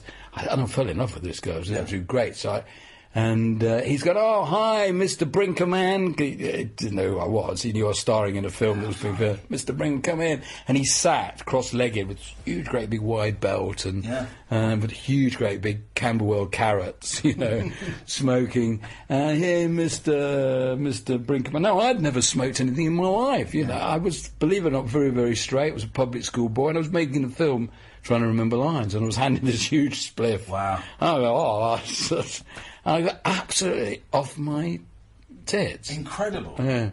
With Jimi Hendrix, and then, of course, tried to pull the girl, which went all horribly wrong. Yeah. I ended up, in fact, with another girl that was there, who turned out to be a man. Those crazy 60s and 70s, huh? And it was Hamburg. Yeah. Now, you speaking of Hendrix has reminded me. We share a mutual friend. You're mates with Mickey Dolenz. Oh, very good. And he's a friend of mine. I've worked with Mickey. Yeah. How did you? Because he was over here in the 80s, wasn't he, directing and things? Well, I met him in the 70s. Hi there. Hi, Mickey. You've been warned about the impersonations. Yes. Hey now. Hi. So in the 70s, a guy called David Bell, who was the head of light entertainment at London Weekend, because they'd been sort of circling me for a while to do a television series, David Bell put us together to try and do something on television. In about 78, this was. I was doing I Love My Wife at the Prince of Wales, and we sort of went out and hung out a lot, got on very, very well. And we're friends to this day. Yeah. And at one point, we're very, very close, and he's been out to see me in Gozo, and we played, and let's say, and my case comes up next week, funny enough, but it never did come. We never did actually work together at all. You mentioned the Confessions films being a tiny part of your life. Do you feel, when we were talking before we started, we were talking about Richard O'Sullivan, who's very, very poorly and is kind of retired from public life quite some time ago. But do you feel that because of the Confessions films, that perhaps you've not got the credit that you perhaps deserve? Do you feel that you've been pigeonholed as that saucy comedy kind of thing and nothing else? You've got, when this question is asked, which obviously it has been asked many, many times, I have to be very careful I don't go down the bitter route. I remember doing an interview for the Mail on Sunday, Adrian Devoy, very good writer, and it was I thought a pretty good interview, and I was doing a pantomime at the time in Sheffield, and the leader was, Robin Askwith says he's not bitter. Oh, yes, he is. Right. And I thought, oh, God, I've got to be so careful when I answer that, because there is a bit of bitterness in me about that. Yeah, because there's a theatre director, prolific theatre director called Michael Rudman, who offered me loads of work, which I turned down, and he said it perfectly. He said, Robin, the trouble is you played that part too well. And it's like here's the bitter bit, it's like I've never been forgiven for playing that part. In its time, of course, apart from being hugely popular, it was looked down upon by my peers. Right, yeah. It was, Greg Smith, the producer, and I weren't even invited to award ceremony, and I won the most promising newcomer, and I don't think we were invited. We got in because Columbia Films had got wind that I'd won it. Apparently, I didn't know I'd won it. Got wind that I won it, and said he's got to be there. They didn't want us to be anything part of the British film industry. So obviously, I'm a little. It's a very sensitive subject, because, as Tony Booth, the late Tony Booth, said, if we'd been an American kid, we'd be millionaires, and we'd be a lot more successful than we are, because here we are making films that are making money and are popular, and now we can't get arrested. It's like the complete upside down of America. We were successful and turned away. Britain has and I think, do you know what? You don't sound too bitter, and I think bitterness is okay. I think it's a valid thing. Britain has a weird thing of allowing people to get successful, but also sticking two fingers up to them at the same time, I think. And I feel that that's what's happened to you, because I know you've done loads of theatre. I know you do pantomime every year. I know you've been in Coronations. You've been in Benidorm. You've been in so many other things, but those was only 4 films, wasn't it, The Confession? Yeah. Those 4 films seem to follow you everywhere. Well, it's good and bad. Obviously, when I do these one-man shows, the core audience are huge Confession fans. So I don't want it to sound like, to them, I don't want to upset them or disrespect them, because there are people that enjoy those films, and all these years later look back on them as a very important piece of cinema history. But they certainly changed my life and changed my career, because, as you say, I was a working actor. I was working with people like Pasolini and Lindsay Anderson, who was a great friend of mine, and I was doing a lot in theatre, and making a lot of what you'd call independent films now for people like Peter Walker and Richard Gordon, Anthony Bush, and I'd make Carry On films. I was in Bless This House. The list goes on. Yeah. And when I was offered Confessions of a Window Cleaner, I remember looking at the script and thinking, I'm not too sure about this. And I wasn't too sure about it. I had a twinge that there's something odd going on here. And I said to my agent at the time, Hazel Malone, I said, I'm not sure. And then it became a Columbia film. It became a much bigger operation. And eventually I got lured into it. Because it was a film, and the narrative of Confessions of a Window Cleaner is very clear and very good. There's actually quite believe it or not, quite a multi-layered story in the fact that it's a virgin, losing his virginity, that you had the working class guy falling in love with the middle class girl. There is actually a story there. Bizarrely, to me, the rest of them had no narrative at all. And inevitably, people say, oh, no, Confessions of a Pop Performer is my favourite. Or they won't necessarily pick out that film. Yeah. But I took that film because, in the end, I thought, yeah, it's a story and it's a film. But in the back of my mind, Ian, I thought, it'll go away, like a lot of other films. Because in those days, you'd make a film like Cool It Carol or Horror Hospital, which have since now become cultish. In those days, the only out... the way they could be seen would be in the cinema. Oh, that's it. You get a cinema run, and then you wouldn't hear of it again. That was it. And in cases of films, independent films, is they didn't have the distribution of, say, a Rank or EMI. They were distributed by small companies like Miracle, and they'd go to sort of art house cinemas. So, but they were good films to make. So in other words, I then, I'd made about 20 films by then, and with all sorts of different people, and in the end it ground a bit to a halt. I joked at the Most Promising Newcomer Awards. I made some joke, I think, about I believe Glenda Jackson told me this would add a naught to my earnings. I just want people to know I'm still very cheap. That was the gag I did. But I didn't work for months. Really? After that. Yeah. Because I'd won an award for Confessions of a Pop Performer, actually. Tell me about Lindsay Anderson. What was that like working with him? I loved him. I loved him to pieces. He was the finest director. Absolute genius and artist, yeah. I worked for him. Britannia Hospital, obviously, if it came out now, it's the right time. It was prescient and prophetic and way ahead of its time. And it's now being re-reviewed and realigned into movie history. Lindsay, I was at a public school with merchant tailors, and I was in a school production of Richard III, and my nose fell off. And I had a sort of Laurence Olivier nose. I was Richard III, by the way, and as it fell off, I turned to the audience and went, a nose, my kingdom, which I thought was very clever iambic ad-lib. Yeah. But of course, I was told that I would never be in a school production again. I thought it was brilliant, and everybody loved it. Yeah. But typical, and of course, it's the dream start. Lindsay Anderson was there and gave me his card. He was with a lady called Miriam Brickman, who was a casting director, and said, "I'm making this film called The Crusaders, and we're looking for people to play rebellious public school boys." So I went through a process of about 8 auditions. And this was before I was going to Bristol University to read English and drama, and eventually they cast the main parts older. Malcolm McDowell was a lot older than me, Richard Warwick was a lot older than me, and David Wood was a lot older than everyone. And so I was put in as a senior, but then I was a lot younger. But I had a part that went the whole way through the film, and I'm very grateful because it was like a school of film to work for 8 weeks, because I was on practically every day, to work for 8 weeks with Lindsay Anderson. And of course I didn't know who Lindsay Anderson was. No.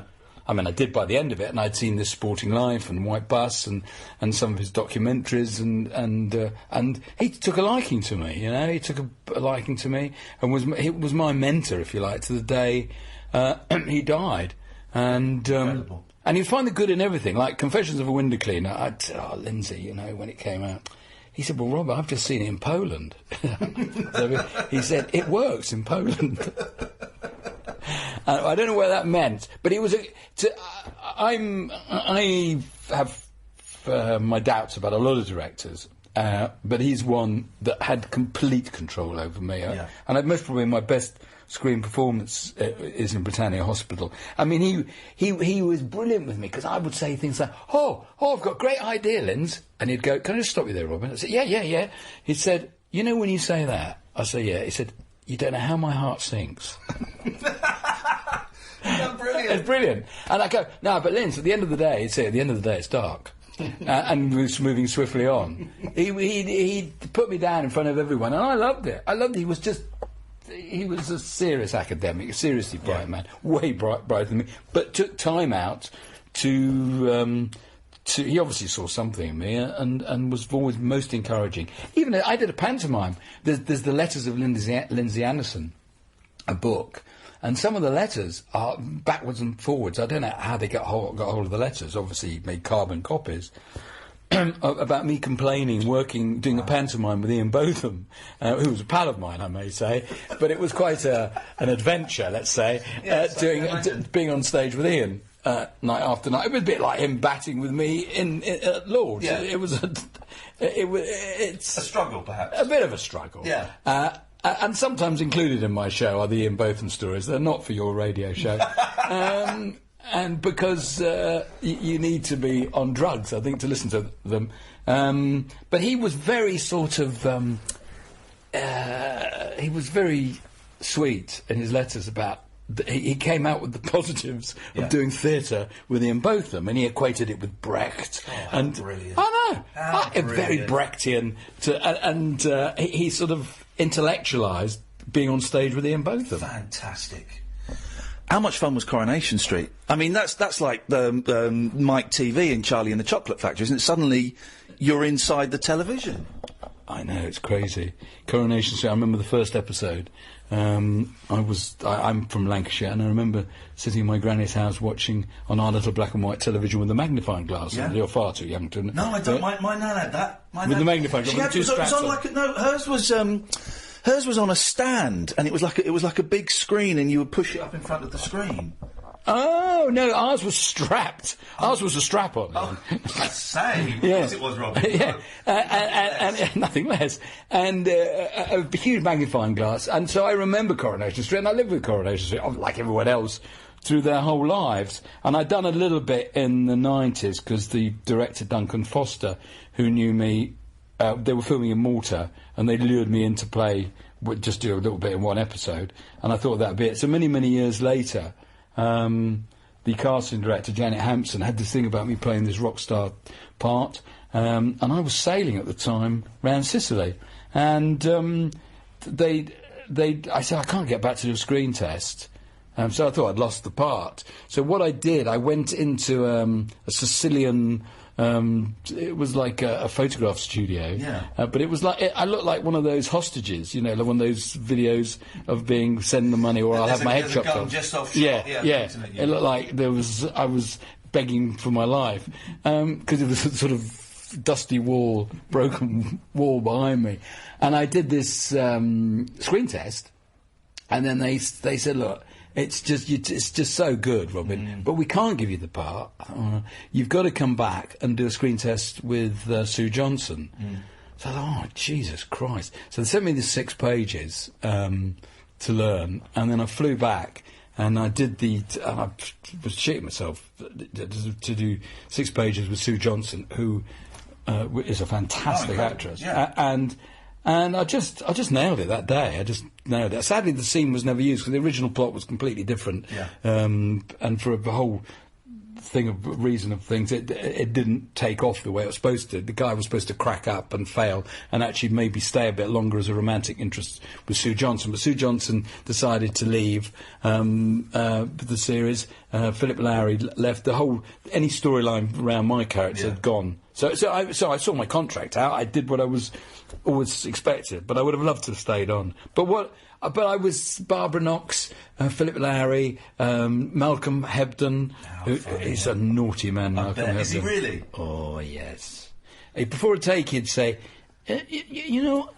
I'm just about to say, and you're a bit nervous because you're a guest. Yeah, of course. You can't really relax, and you're in the Rovers. Yeah. And he said, you're a man who knows about testicles. And I thought...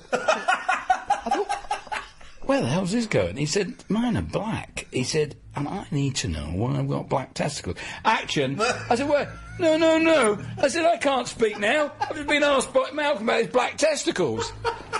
And of course, the threats come around. You all right, Robin? Yeah. I said, no, I'm fine. And Malcolm, I don't know what he's talking about. You told me you got black testicles. I never did. So incredible. So it was great, and I was made to feel most welcome. And Anna Kirkbride who I never did a scene with, used to throw her arms around me every day. She just loved me, and I loved her. I thought she was great. And I remember she said, "Oh, you're not leaving." I said, "Well, no, my storyline's finished. That's the end." She said, "But Robin, we want you back. We love you." And it's only ink. She said, "It's only ink." And she would shout at the producers. Would you do that if you were offered a permanent slot in Coronation Street or EastEnders? Would you go and do it? Because I can see you in one of those. EastEnders is a bit different from Coronation Street. Coronation Street, I'm not saying anything against EastEnders. My friend Shane Ritchie was in it for years, Barbara Windsor. I've had a lot of friends in EastEnders. Nothing against EastEnders, but there's something a little bit more humourful, if that's a word. EastEnders, I think, is quite dry, and Coronation Street, it's just like a sitcom sometimes. Sometimes it is, and then it'll turn. It'll be about depression, abortion, it'll be murder. It has that lightness that I don't think EastEnders has. No, definitely. And that's nothing against EastEnders, because I would happily be in EastEnders if an interesting part came along. Yeah. But if and it has been talked about that character going back, because it's such a great character, rock star, who's gone shot to pieces in Coronation Street. I would go back, like a shot, playing that part. Because I think if he was to open like a little vinyl record shop, he'd gone in Coronation Street, and then you say you got me. I've got short hair now, but with the long hair, a vinyl record shop, and the mayhem that I could cause, and maybe sort Norris's black testicles out. Sid James, absolute, legend. What was he like? It was great. He was responsible. Really for moving me a step on, because I'd auditioned for the television series of Bless This House, and it was between me and Robin Stewart, the guy that played it eventually, the son, and it was really down to the colour of the hair in the end, right. According to the producer William G. Stewart, who sadly passed away last week, and Sid and Sally, who became a friend. They didn't want to say anything against Robin because he was doing a great job, but that's what it came down to. But so they cast me in an episode as Sally's boyfriend. So I played a boyfriend in an episode. So I knew Sid, and Sid knew me. So when it came to the casting of the film, and for a load of reasons, Robin Stewart wasn't doing the film. Sid James said, "There's only one person that can play. I want to play." He put me out for part, and I didn't even have to read for it. Wow. Him and Carol Hawkins, who's a pal, because Carol was going to be in it. She'd been in Carry On Abroad. Got to know Jerry Thomas and Peter Rogers, and they. I just went up to meet them, and they said, "Yeah, the part's yours." And it was a huge learning experience. And there was a scene where I do some cooking in Bless This House, the film, and. It was shot in one take. Sadly, the take was ruined by there was something wrong with the negative. It had to be shot again. It's still in the film, but it was never quite as good as I did it the first time. And it was a whole comedic sequence that I'd worked out. Still a very funny film. It totally stands the test of time. That movie. My poor girlfriend, as you know, does Twitter and lures me into it. Anything to do with Bless This House gets like 10,000 views. Yeah. And no, Sid was great. He taught me how to play poker, which was very useful. He taught me how to drink whiskey, which wasn't so useful because I'm not really a drinker. He was a little bit responsible. He told me, by the way, the routine that I did with the chips and the cooking, the original one I did, which was never shown, was he said the funniest thing is since a Charlie Caroli routine. And never forget, at that time I'm like 22. To be told that by Sid James was just, I thought, oh, well, I've got some legs in this business. Because you're still questioning yourself then, and I thought, oh, hang on, I might be able to do something here. But unfortunately, he encouraged me to overact a bit, and I'd gone from like a sort of more dour performance in Cool It Carol, and even a lot of the stuff I was doing. I tried to be as real as possible, but I think he got me to, for instance, when I was in the rain and I have to go, I think I get a call from my mother. I go and have to, the line is, "Mum." So you film it, action, "Mum!" Sid said, no, really go over the top. So I did one take where I go, "Mum!" And of course that's the one they use. That's the one they use. And invariably on Twitter you'll get, if they see Bless His House, they go M-U-U-U-U-U-U-U-U-M. So he encouraged me to be a bit naughty in front of a camera. You happy? You seem. What is nice, Robin, is I wasn't sure what I was going to get with you. Now you can cry. You seem really happy and content with everything. Are you? Well, yes, I have to, I don't want to be I don't want to sit back and be complacent. You see, the thing about my career is I can't go.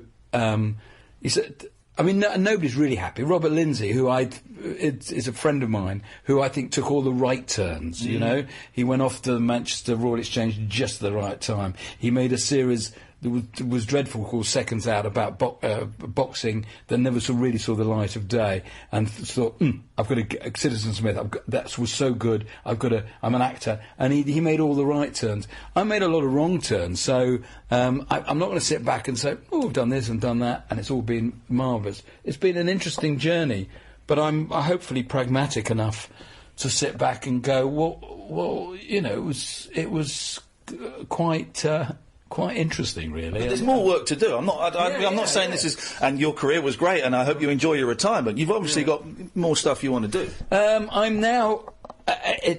I do enjoy more straight stuff. Yeah. I mean, that sounds crazy when I do stand-up now.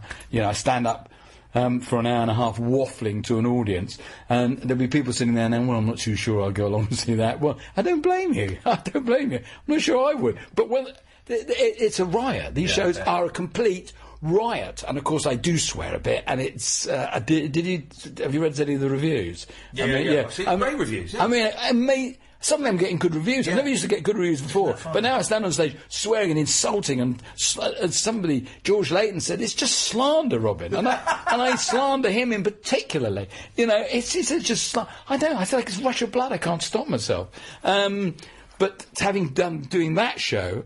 On the other side, I would love to do something like 1 Hour Photo. You know, Robin Williams. I'd love to do something, or Insomnia. You know, some of the films that an American actor, Jim Carrey even. You know, you can be insanely mad on stage 1 minute, and then you're allowed. It's very difficult being English. Yeah, that's the bitter thing coming back. So I said to Steve Pemberton, because they're redoing League of Gentlemen, I said, could I play a one-legged transvestite?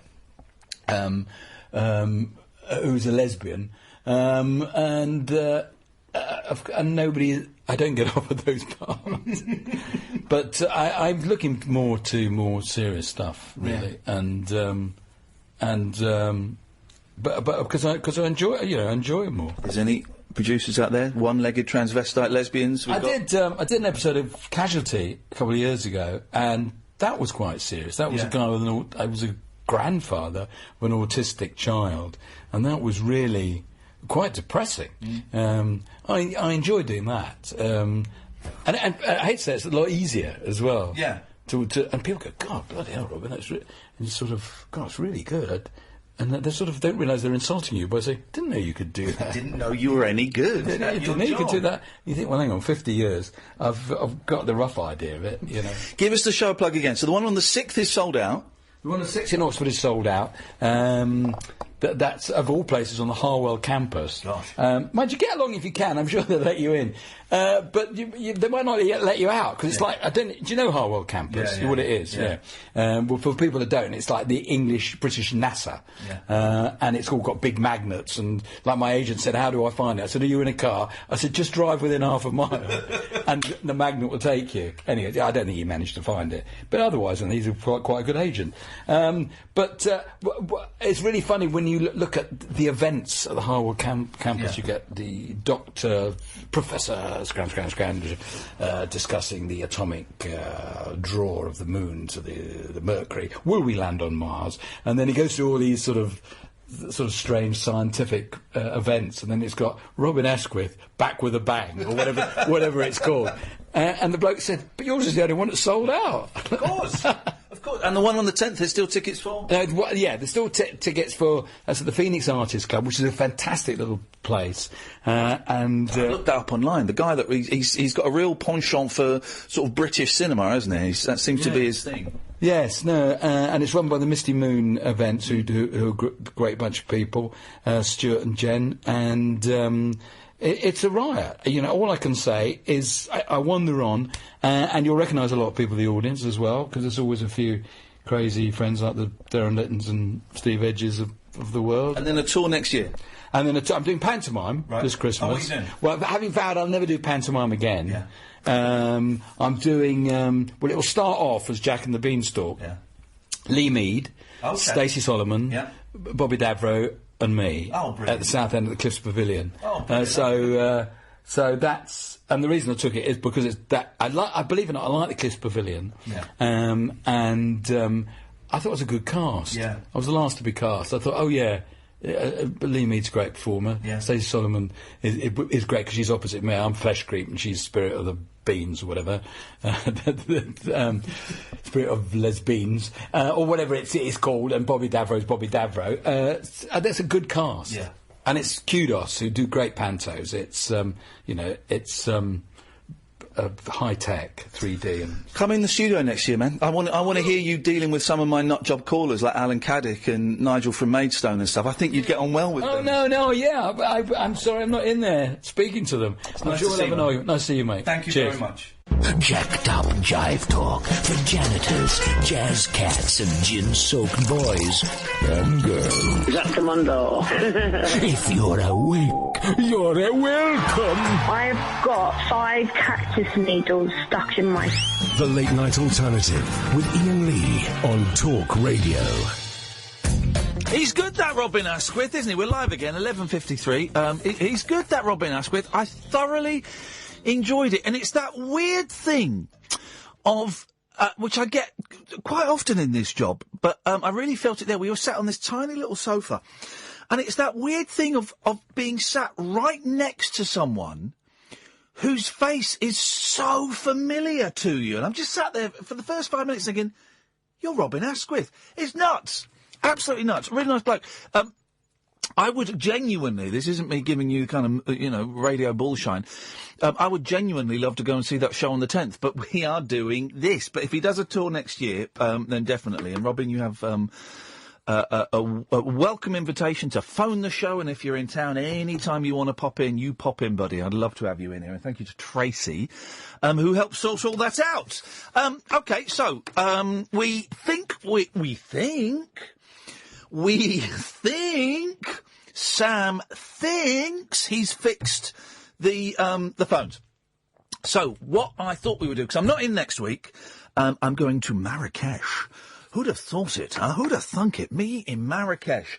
So what we'll do for the last... Oh, Kath, can you get me the papers, please? I've not got the papers. Thank you very much. What we'll do for the last hour of the show, we will take calls straight to air, so you can phone in about absolutely anything you want. Any old bit of nonsense. Any rubbish you want to talk about, you want to make silly noises, that's fine. And we'll have a gentle look through the newspapers, and we'll kind of end the week in a gentle, relaxed manner. How does that sound? Does that sound okay? Good. We might even have a lock-in tonight. Who knows? Who knows? We might even have a lock-in. And so much of the show has been pre-recorded. Do you want to join me for the last hour, Catherine Boyle? Yeah, go on then. All right, thanks very much. It's quite a lot of the show's been pre-recorded. I don't really feel that we've started work yet, so we might have a lock-in. I don't know. Who knows? The next hour could be a complete car crash if the phones don't work. Ooh, I tell you, it's my one dread. And I don't think I've ever had a show where... Oh, no, maybe I did at LBC years ago. Someone listening to this will know my career better than I know my career. Was there a show where the phones didn't work? I don't remember. It rings a bell, and in these technology-led days, it seems to be the thing. So listen, we're coming up to the news. Don't phone yet. No one's going to answer it. Fingers crossed it'll work. I know the Wi-Fi has gone down here, so I've got no Twitter, and I'm not online or anything like that. That's absolutely fine. We don't need it. We'll do an old-fashioned late-night radio show. Let me give you the phone number, but please don't call it until after 12 o'clock. The phone number is 0344 499 1000. So write this down, OK? 0344 499 1000. We won't be calling you back tonight, because I don't think we can, but we're going to do call straight to air. Don't swear. Don't be libellous. We have a 7-second delay, so if you do say anything rude, I can dump it and I can cut you off. My name is Iain Lee. This is the Late Night Alternative on Talk Radio. Talk Radio. We've got no internet, and now one of the lights in the outside studio is flickering. Apart from that, what could possibly go wrong? 0344 499 1000 is the telephone number. We'll take calls straight to air for the next hour of the show. My name is Iain Lee. The show is called The Late Night Alternative, and of course you're listening to the one, the only Talk Radio. Across the UK, online and on DAB. He has made a covenant with the night, and with the darkness he is in agreement. Uncut, after-hours conversation for the up-all-night generation. The Late Night Alternative with Iain Lee. On Talk Radio. We'll get you talking. 0344 499 1000 is the telephone. The internet is down, and that is absolutely fine. We've just been out upstairs where the vending machine is. The lights aren't working up there. So it's a strange old night. But we should continue, as we always do, with putting our best foot forward. 0344 499 1000 is the telephone number. We'll take calls straight to air. You can call in about absolutely anything you want. Kath and I were very naughty this evening. We went and saw the first half of The Zombies before dashing back to be here in time for the show. We saw The Zombies at the Palladium. We need to make Colin Blunstone's voice a national treasure, or put a plaque on his throat or something. That guy's 71. It's amazing. I think he may have a jar with his voice, a real voice, in an attic somewhere. Yes, because that voice is the voice of a young man. There is a. I'm trying to make the picture of Dorian Gray thing work. There is somewhere in his attic. There is an old 45 that's they're very dusty and scratched. That's better than the jar. Yeah, we go. Yeah. His voice. It's unbelievable. I can think of only 3 voices from the 1960s, bearing in mind all these men are in their 70s now, that are as good as they were in the 60s. Mickey Dolenz of the Monkees, and it's true, Al Jardine of the Beach Boys, surprisingly, and Colin Blunstone's. His voice was amazing. Yeah. Absolutely amazing. If you get the chance to see him, we've got to somehow celebrate that voice. I mean, the whole band were great. I'm not, beating around the bush. Bit windy pop, excuse me. Oh, the whole band were great, but that voice... Wowzers. So, 0344 499 1000 is the telephone number. If you want to give us a call, call straight to air. You can call about absolutely anything you want. We've got 3 lines ringing. Let's go to line 1. Okay. Okie doke. Let's try line 2. Is this again? I'm not interested in that. That's a little bit boring. Let's try line 3. Line 3, you're on the wireless. I don't know. I've been waiting for ages. I know Ian's a big fan of music. I'm reading the Bruce Springsteen autobiography, and I've got a good fact about someone he wants to know about. OK, go on then. Do you want to hear it? Yeah.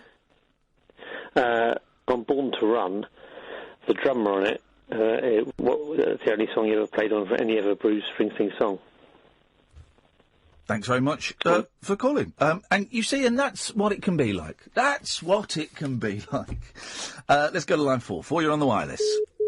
Okie dokie. Oh, Jesus. Let us go to line 1. There's that noise again. There's the one that's going to make you deaf. Let's leave the phones for a little bit. This is really weird, but I've tried to raise the engineers, but they're not answering their phone. Well, let's be honest, they're probably drunk somewhere. Sam, if you could reset phone box for us again. It seems we get a couple of minutes grace if we reset the system there. So that is exciting. Here we go. Now, bearing in mind that Gene Simmons has got a new box set. Gene Simmons from Kiss has got a new box set out. Is he calling it the Vault or something? Yes. Now, the basic package is, I think it's 100 CDs or something. I'm going to wait till it's online to download illegally. Joking. The basic package is $2,200. If you go for the $50,000 package, that's right, the $50,000 package, he delivers it personally. So when I see this, fans of X Factor rapper Honey G can meet her for £12, I'm thinking, what a bargain. What an absolute bargain. The 36-year-old 2016 fifth place... Whoa. How old? The 36-year-old... No. She's younger than me. It turns out she is. By quite some way. No. We've just reset the phones. Can we just see if this works? Hello, line 1. You're on the wireless. Ian, my friend. Is that... Can you do me... Who's that? Manny. Manny? Yeah. Buddy, we were talking... I can't... OK. Hang on a second. I'm just going to... hang on. You stay there. You're not gone. We were talking about Manny the other day. We were wondering what had happened to him. And now he turns out he's phoning us from space. Let's see if we can hear him any better. Yes, Manny? Hello. It's a terrible line, man. Is it? How you doing, Kat? You all right? Can you give us a call again? Yeah. No, all right, buddy. Thank you very much. Try us again, because that is a terrible, terrible line. 0344 499 1000. Let's go to line 2. 2, you're on the wireless. Hello, mate. I know Ian's a big fan of music. I want to chat with him about Bruce Springsteen.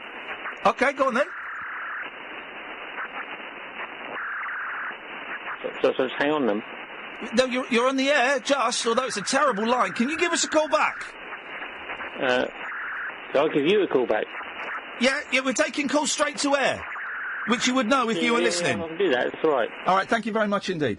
There's no rush. Let's try line 3. Hello, line 3. You're live on Talk Radio. Hello, line 3. You are... Okie dokie. Let us try line 4. Hello, line 4. You're on the wireless. Hello? Oh, we got someone! We've got... Don't let this guy go anywhere! We've got a phone call that works!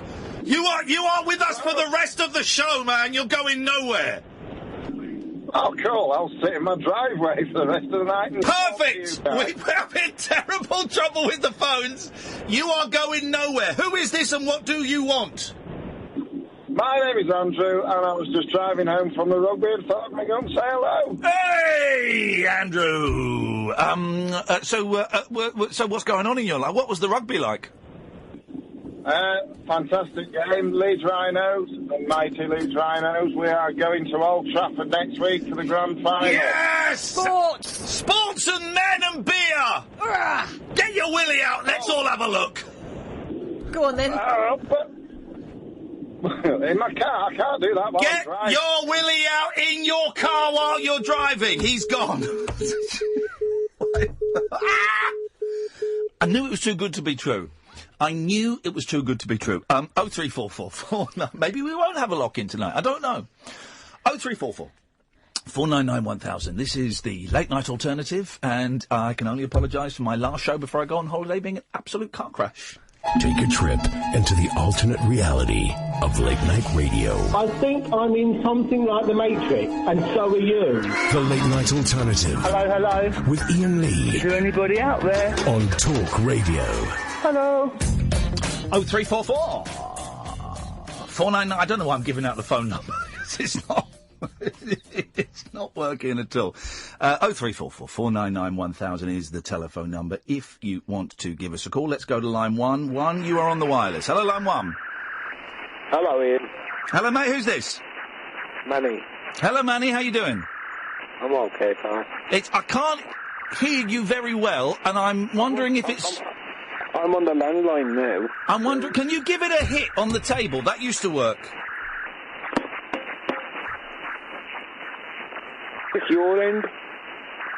I'm beginning to think it might be our end. I think we can just about make out what you're saying, Manny. Go on.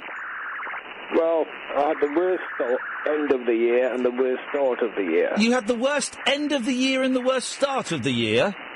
November, my nephew died of cancer, 23. Yeah, oh, blimey, yeah, I do, yes. Then my wife's brother died 50, December. Your wife did what? My wife's brother, he passed away. Oh, mate, I'm sorry to hear that. Then my dad was coming back from India in February. He passed away on the plane. On the plane? On the plane. Then we had to take his ashes. It took us 3 weeks to get him over here from Russia. For a second. Yeah. Then we took his ashes. Manny, listen, Manny, this, you're telling me some really heavy stuff, man, and this phone line is absolutely atrocious, and I want to hear what you're saying, and I want to, listen, I'm off next, Monday. Well, I'm off next week, but give us a call when you can, and we'll sort something out. Thank you, Manny, take care, man, take care, thank you. That was some heavy stuff he was laying, and we... Poor thing, and we... That phone line was awful. Let's go to line 2. Line 2, you are on the wireless. Start again. That's... What? Can you hear what she's saying? Is that Spanish? Yeah. What is she saying? What was that? Something about... No, something about... Okay. Staying in your house. Okay, well, stay in your house then, for God's sakes. People, if that's what you've got to do, then that's what you've got to do. Let's go to line 2. 2, you're on the wireless. Oh, John Holmes. Oh, John Holmes. Oh, John Holmes. This is the freakiest show I've ever done. Really. This is making me... This is... Oh, no, phone on and the thing. Oh.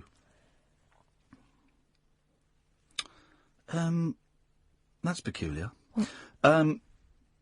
It's my wife. Can you turn the tellies on for a minute? Okay.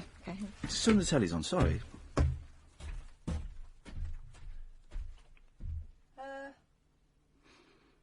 Try the other one. I've just had a very, No, hang on. Third one's a charm. Goodness sakes. The bloody aircon's off as well. It's boiling in here. Right, so none of them are working, right? Let me Can you go and have a look in the office? I've just had a text from her saying, she says, turn on the TV, you won't believe what's going on.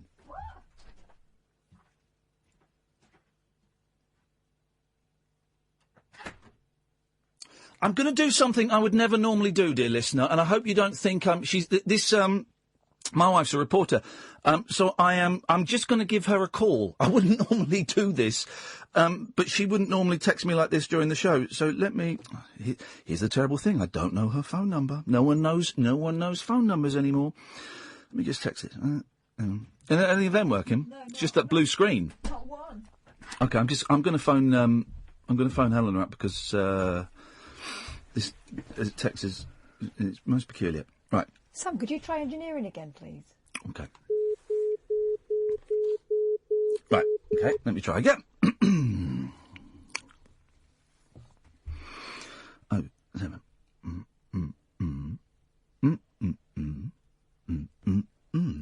And then you hit dial and... Atención. Este es un aviso importante para todos los ciudadanos. Right, this is freaky shit. This is my wife's phone. What is this saying? Tell me what this is saying. Okay, hang on a second. Este es un aviso importante para todos los ciudadanos. Manténganse dentro de sus casas, lejos de sus ventanas y puertas y fuera del alcance de todo ser no humano. What? Hang on, I need to just hear that again. Atención. Este es un aviso importante para todos los ciudadanos. Manténganse dentro de sus casas, lejos de sus ventanas y puertas y fuera del alcance de todo ser no humano. What is that? Is freaky in there? What is it saying? That is you freaky. You think it's freaky? You don't understand it. Something like this is an important announcement for all citizens. I know, ridiculous. Don't wind me up because I'm not winding you up. Hang on This a is minute, because I'm seriously- telling you now, that message is very weird, and I've just sent a text to my wife, and it's not been delivered. It's coming up as not Sam, delivered. is your phone working? Right. What does that voice say? And please don't piss around, because I'm now worried about my family. I'm not, because I'm what? Please don't, 'cause I'm now worried. Go. It said something like, right, it was an important message to all citizens. Yeah. Stay inside your house. Something about staying away from, like, access points. And it's, no, that's not even the weirdest bit. That's not even the weirdest bit. I actually don't want to say this out loud because it's... Okay, say it. We're all adults here. Some of us are more adult than others. It's not rude, it's just weird. Oh, OK, go on then. I've got goosebumps. So you've got to stay in the house away from access points and... What is an access point? A door? Who sits by a door anyway, apart from a dog? This is ridiculous. I don't know who... I mean, fair play. We've said try and prank us. This is a belter. Is this... It can't be. Do you remember Noel's Gotcha Oscars? Yes. And they would... This is what Noel Edmonds would do, and this is one of the reasons I despise the man. He would get, like, the family involved. But my wife wouldn't do something like that. Not the way things are at the moment. No, that is... So, it could be. The last part of that message Yes. is the weirdest bit. Go. Right, so you've got to stay out of... I'm just going to say it. You've got to stay away from access points and out of reach of non-humans. Oh, no! Well, so dogs? I'm guessing. Can dogs reach? I mean... The phones are going nuts, but they're all showing as anonymous. You know, normally it will come up with a number or a name. They're all blank. So let's just take one at random. Line 3, you're on the wireless. Excellent. Hello, how are you? Hello? Hello, Ian, how are you? I'm very well. I'm a bit freaked out because I've just had a very disturbing message from my wife. Yes, is she okay? Well, I don't know. I can't. When I phone up, we get some Spanish woman. Should I pretend to be your wife? Not really appropriate, but thanks very much anyway. If anyone knows what's going on, who is that? Line 2, you're on the wireless. Good evening, Ian. How are you? I'm a little bit concerned about my family, if I'm honest. But yeah, go on. What do you know? What's going on? What? I was listening the other night, and I heard that you were a Prince fan. A what fan? A Prince fan. No, I'm not. No, you said you were definitely a Prince fan. No, we didn't. You went to see Prince. No. I said I went to see. I said I went to. You took a girl. Yeah, I said I went to see Prince. I didn't say I was a Prince fan. It's completely different. You disappointed me now. No. Let's go to line 4. Line 4, you're on the wireless. Atención, este es un aviso importante para todos los... Jesus, right, OK, let's go to line 5. 5, you're on the wireless. Have you got any internet on? I've not even got 3G on my phone. Let's go to line 6, you're on the wireless. Let's go to line 7, you're on the wireless. Line 7, you're on the wireless. Whoa. OK, let's try line 8. Line 8, you're on the wireless. Hello, line 8.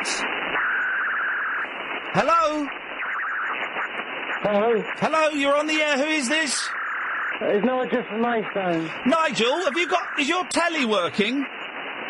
Yes, the telly's fine. I can hear yours is not. Yeah. Are you watching? Have you got the news on, Nigel? No. Can you put the news on for us and let us know what's going on? What, BBC One? Well, the news. Has he got a news channel? I don't think it's on yet. There's a film on, but the news is not on my station yet. I was going to ask if he had CFAX. I was genuinely going to ask him if he had CFAX. I bet he has. See, if anyone would have CFAX, he would. My Mummy, I can't turn it over. My mum's watching the film. Can you? Well, OK, Nigel. Well, thanks very much for calling, Nigel. I nearly swore there. I nearly dropped an F-bomb then. Do you know what? I never thought I would find Nigel's voice reassuring. I still haven't. Do you mind if I try my wife one more time? One more time.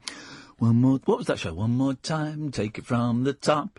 I don't know. It was Bill Oddie. Let down. Oh, you're gonna be a star. And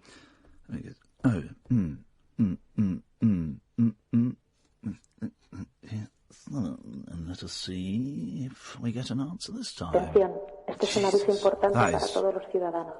Manténganse dentro de sus casas, lejos de sus ventanas. Atención. Este Okay, es un that aviso is- importante para todos los is it? ciudadanos. Stay away from windows. Okay, stay away from windows, guys!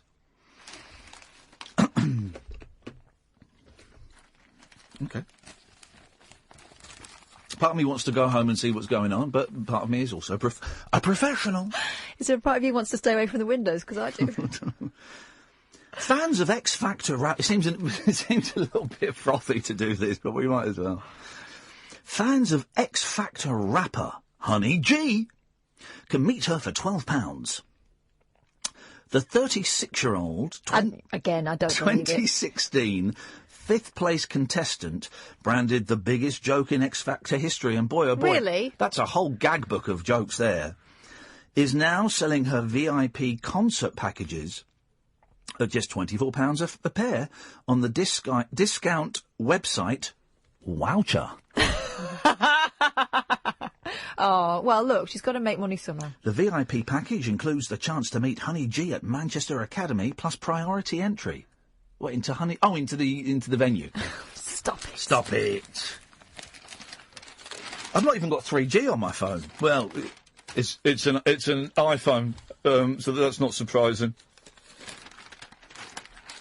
I wonder if this is related to, the podcasts aren't going up. Could be. Could be. I've got goosebumps. Which takes it's quite something in this room. It's so hot.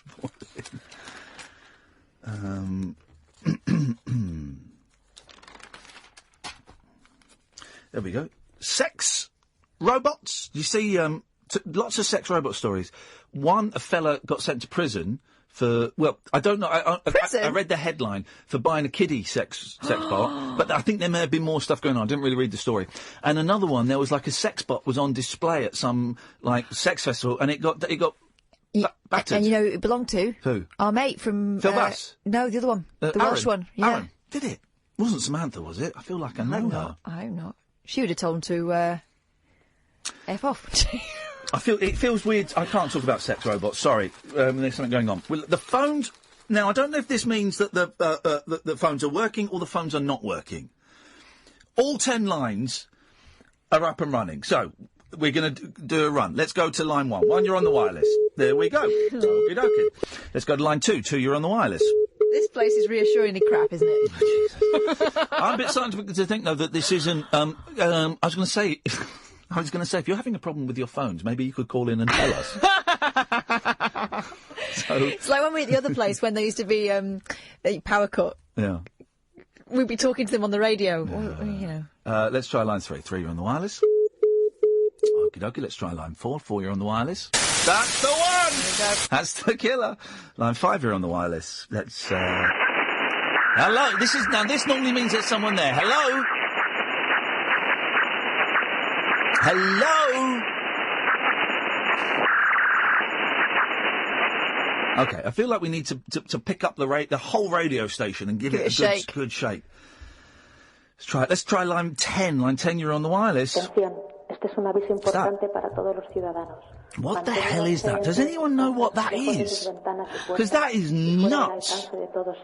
That is nuts. What's that? That is some freaky shiz, man. Okay.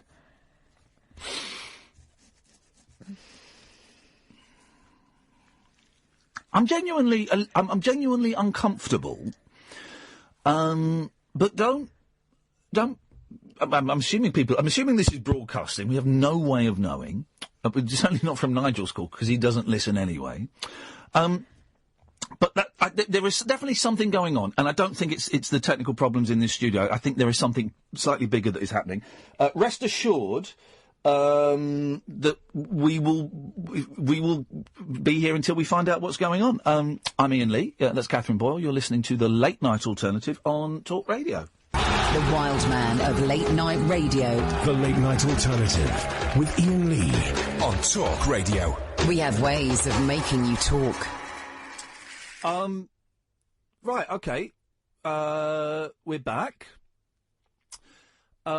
Something very weird is going on, but I don't I don't want to jump to conclusions because we don't know, but none of the TVs are working in here. We're having great trouble with the internet. Twitter was working, then it's not. I think it might be working now. I don't want to scare anybody, but this is weird. If you've can, this is weird, isn't it, Kath? It is, but like you, I don't want to jump to any conclusions, and above all, we don't want to frighten anyone. No. But I've never. I mean, the Wi-Fi in here, it's got to be said, is pony. No, the Wi-Fi is terrible. But this is beyond anything like that. The TV's being down. I mean, it could be okay. Let's go through it. It could be an electrical surge. That although the TVs are on, there is power going to the TVs, but none of the channels are working. The screens are working.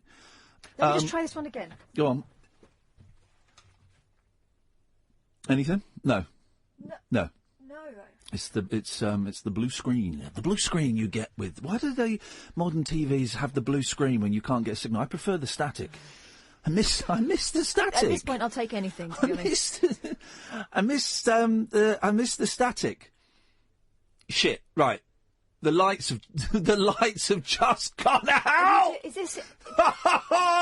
This is what? Sam, did you do that?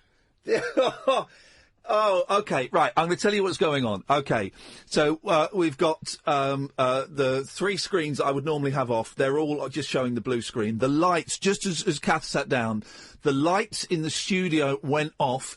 The only lights we've got are the TV screens, and I've got a computer in front of me that's just got, is got messages, where Sam types messages to me, and phone box. Phone box is working.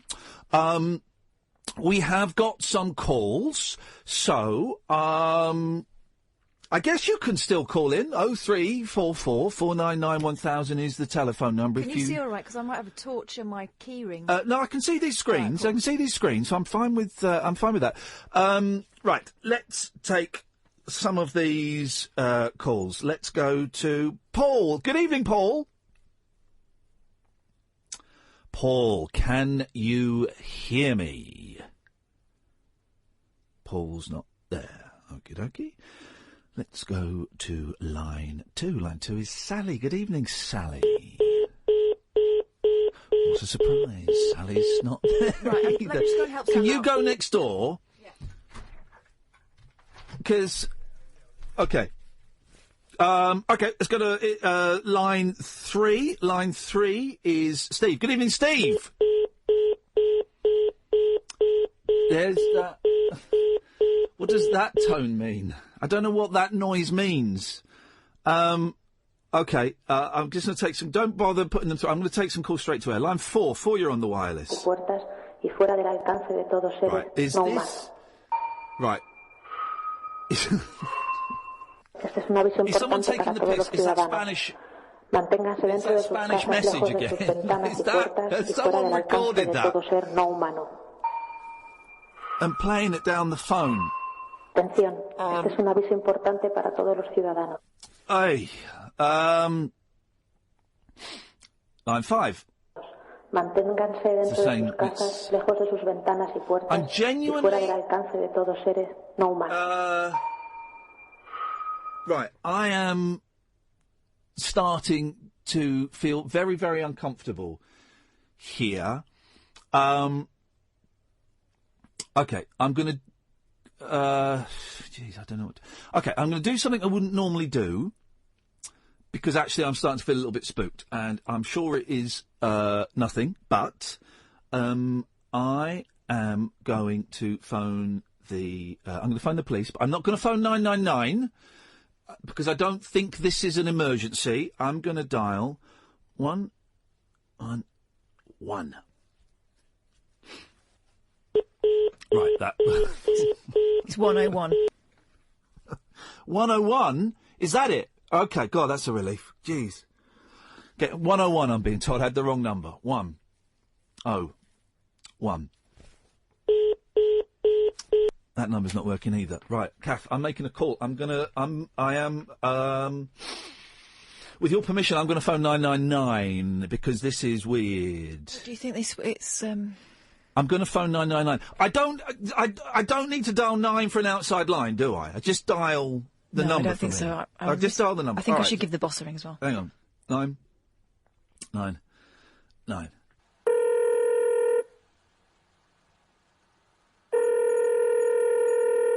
Para todos los ciudadanos. Manténganse dentro de sus casas, lejos de sus ventanas y puertas y fuera del alcance de todo seres no humanos. Este es un aviso importante para todos los ciudadanos. Manténganse dentro de sus casas, lejos de sus ventanas y puertas y fuera del alcance de todo ser no humano. 999 is, as you can hear, it's playing our Spanish friend again. Right. The boss isn't picking up. I genuinely don't know what to do. This is the freakiest thing. This is the freakiest thing I think we've ever had. Right. Still no lights in the studio. The screen is working. It says I have Gary from Catford on the line. Evening, Gary. Yeah, 10 years I've been ringing you, Ian, yeah? Yes, mate. Yes. Yeah. I can't believe you're lowering yourself to this. What do you mean? Well, come on. This Marrakesh, yeah? The phone-in recorded special. This is just low, man. Oh, no, right. For those who don't know, Gary is referencing a show I did from Marrakesh. Right, I'm going to put my hands up, right, and this is the first time I've ever said this in public. The show from Marrakesh, we were in the studio in Ladbroke Grove, okay? That was completely fake. I swear to you, Gary, that this is on my not... 10th toe, yeah, right. Mate, this is... Have you got lights on in your house? No, but it's like 20 to 1. Have you tried the lights on in your house? It's 20 to 1. All right, mate. Honestly, this is... There is... Where's Kath? I'm here. I've just come. What? You should be stopping this. Come on. Gary. You're better than this. No. Well, I know he's not, but you are. I actually do not know what is This going is on not at a... this point. Dude, this isn't... Gary, the fact I'm calling you Gary and not Gatford, this is not... We're not doing a Play thing. the Spanish message again, Ian. Come on. Well, it turns out if you phone 999, that's the message you get. It turns out it's everywhere. Yeah, whatever. Yeah, I'm sorry, I'm not falling for it. Oh, hold on, there's someone at the door. Hold on a minute. Mate, Gary... Look, it's... Don't... What? Don't... Right, here's the thing. If I've learned anything tonight, don't go and open the door, man. Ian, it's the middle of the night. It's probably important. No one knocks on the door at 20 to 1. You're saying the message in Spanish is stay at home? I don't really want to translate it because I'm not actually sure what it is, but I would not open Hang on. Give me a minute. Oh, jeez. Yes? What? No, you don't come in. What? No, get your foot out of there. This is... Gary! Your foot out of there. Gary! Step back. Gary! Step back, mate. Do not take another step. Gary! Gary! Gary! Flipping it. What was that? Can we go to a break? Can we go to a break? Throw to a break now, quickly. Jesus Christ, what was that? The Late Night Alternative with Iain Lee on Talk Radio. We'll get you talking. We're back, I think. I have no way of knowing if this is going out. I can only assume it is. The red light is on. I can hear myself in my ears, and I have to assume that this is going out. That was weird. Yeah, that thing with Gatford was weird.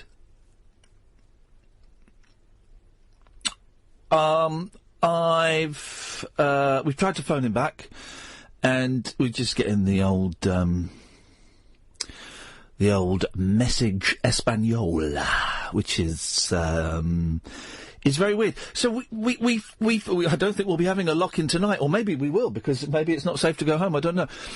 So we find ourselves in a very strange position. Let's just gather our thoughts slightly in a very calm, measured way, and just kind of establish exactly where we are. So the televisions in the studio aren't working. It's that blue screen.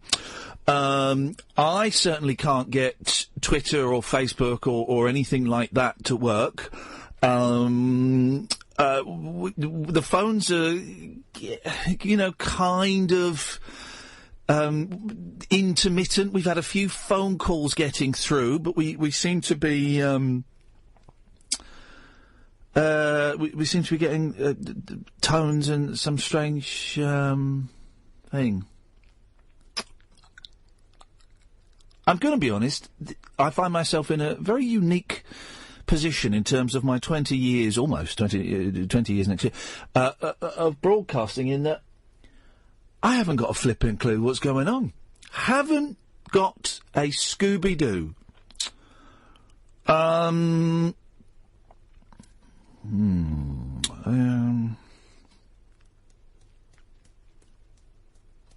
I'm waiting for the switchboard to light up, as is my usual thing. But of course, it's not lighting up because the phones aren't working. So, there's a phone call. Put that phone call through. Hello. Jeez. Hello. Yeah, is that Iain? Hello? Yeah, what do you want? Yeah. Hello? Iain. Hello, who's this? No, trust me, man. Can you hear me? I'm you. What? I haven't got to explain, but you've just... Listen, you've got to listen to me, right? Is this someone pretending to be me? It's really important that you go to the room. Why is someone pretending to be me? There isn't time to explain. Is this a soundboard? Honestly, I'm you. What do you mean? Why are you doing this? Why are you doing this? What do you want me to say? What? This is... Why are you doing this? Why are you copying me? You're copying me. You're saying what I'm saying at exactly the same time because I'm you. Jesus. That's just, honestly, I the roof. You need to come up on the roof as quickly as you can. We've got to go. There's not much time. Hello. Hello.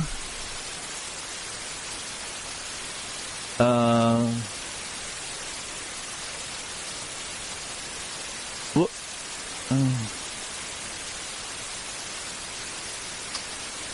I am absolutely petrified now. I'm going to be honest. What was that? They're gone. The line's gone. Kath, is your microphone? Can you get your microphone to? Can you talk for a second? Yeah. Did you hear that?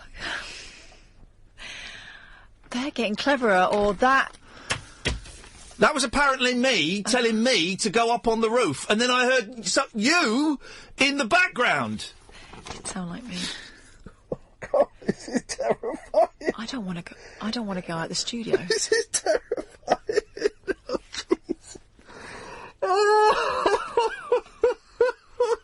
Oh, God! Right, I'm going to make an executive decision. We've got about 10 minutes of the show left. I apparently have just had a phone call from me telling me to go to the roof. So I'm going to go to the roof. What? I'm going to go to the roof. I wonder if my phone will. It says I've got a signal on my phone. Can you dial my number? Let me write it down. Okay. These pens at work. Hang on a second. There's no guarantee that I'm going to get a line at the... I know, but this is... there you go. That's my number there. Can you read that? Hang on. Guys, if we've learned anything from watching programmes like Lost, if future or past you tells you to do something, then God damn it, you better bloody do it! Oh, hang on. I've done it wrong. This is terrifying. I'm shaking, Mate, Iain. Here's what I think. You stay here. What? You stay here with Sam. I'm going to go and get the keys. I'm going to go to the roof. If it's safe If it's safe. What am I talking about? It's like we're in the towering inferno or something. Have you got it? I think so. Okay. Hang on a second. Right, so this...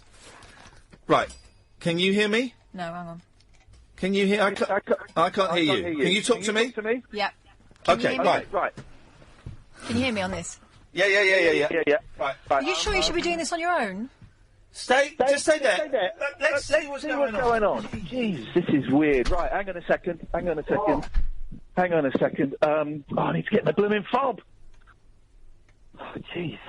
Even in times of national security crises, we still need fobs to get in and out of this building. Oh, it's a very... right, hang on a second. You still there? Yeah. Okay. It's fine. There's no one here at the moment. Well, not even the security guard. Is there? I'm not down. Calm down. I'm not down there yet. Stop panicking. You don't even know what's going on. Right. Hey man, have you got the keys for the roof, please? I need to get on the roof. Thank you. Has anybody tried to get in tonight? Has anyone tried to get in through the door?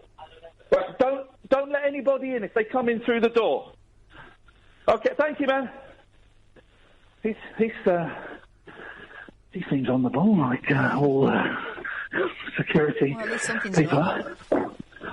Oh, I should have taken the lift.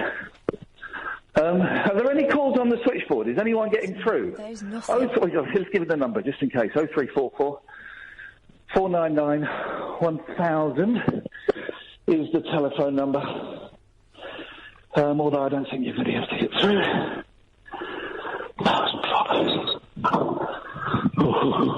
This is freaky. Upstairs is in darkness. It's completely pitch black. Dark up here. There's the sound of Kasabian playing, so the play-out system on Virgin is working. Oh, it's the bloody king! Oh. Right. Oh. Right, Kath, I'm going to go up. Right, this is going to sound really melodramatic, right? Are you there? Yeah. This is going to sound bent, but I'm going to say it. If anything happens, you're the best producer I've ever worked with. Stop right? Okay? that! No, Stop it. I'm just saying it. Right? So, oh Jesus, no. Oh, right.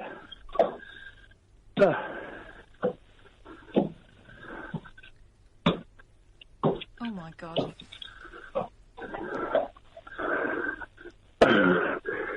Well, the door, I'm at the top of the stairs. I'm shitting myself. The door is unlocked to the roof. What? I'm going out. Hello? I can't see anyone. I certainly can't see future me. I'm going to go to the edge. You be careful. I'm going to look at... Jesus Christ! Unbelievable! Bloody hell! What's going on? This is nuts! This is nuts, man! This is nuts, Cass! Alright, I'm looking over the street. What's Hatfield? We're on Hatfield. And, oh, geez, this is horrible. There's like hundreds of people down there.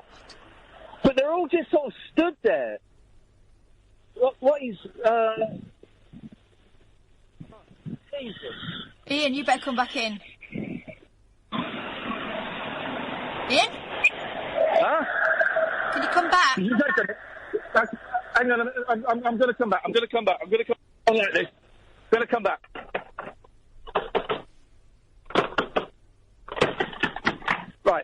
Right. Have you just locked the door? No, I haven't just locked the door. Oh, Jesus, the door is locked! Oh, no! Oh! This is... Hello? Do you want me to come up? Hello? Do you want me to come up? Oh, my God, it is you. What?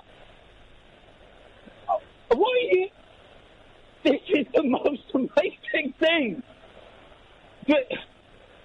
But you're me. Oh, what is going on, man? I'll tell you, you've got to come with me now. This is,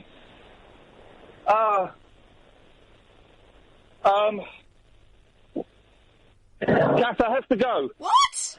I have to go. Everything will be all right, okay? What are you talking about? Listen, it's fine. I'm here. Everything will be all right.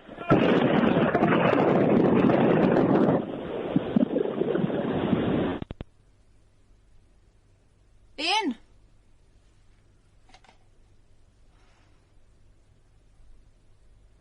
Iain? It's gone off. Right. Sam, I'm gonna have to go up there, so open my phone. If I phone myself, hang on, there we go. Oh God, I'm shaking so much. Right, here we go. Here we go. Right, this is my phone. Put me on fader 1 there. Is that working? Is that working? Is that working? Is that working? Okay. Okay. I'm gonna go out and just keep it going. I'm sure that can't be what I'm thinking. Can you still hear me? Goodness. Hang on.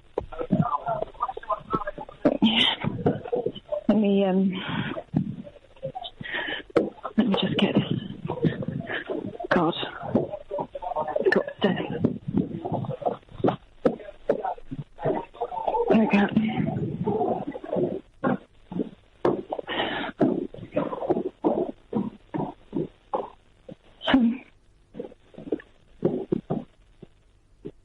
Oh my God.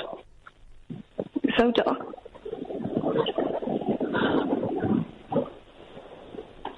Right, I'm upstairs now.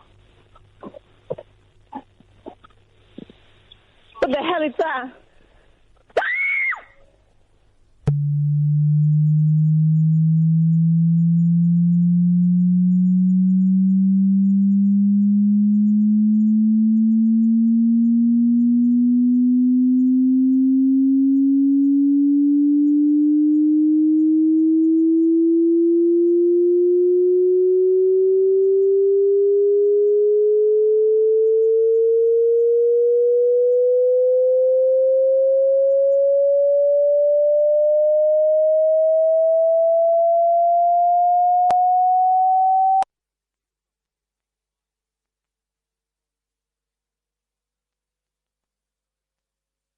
This is an urgent public service message from Her Majesty's Government Department for Homeland Security. The British public is being advised to stay indoors, securing all doors and windows and retiring to a place of safety far from any potential access points.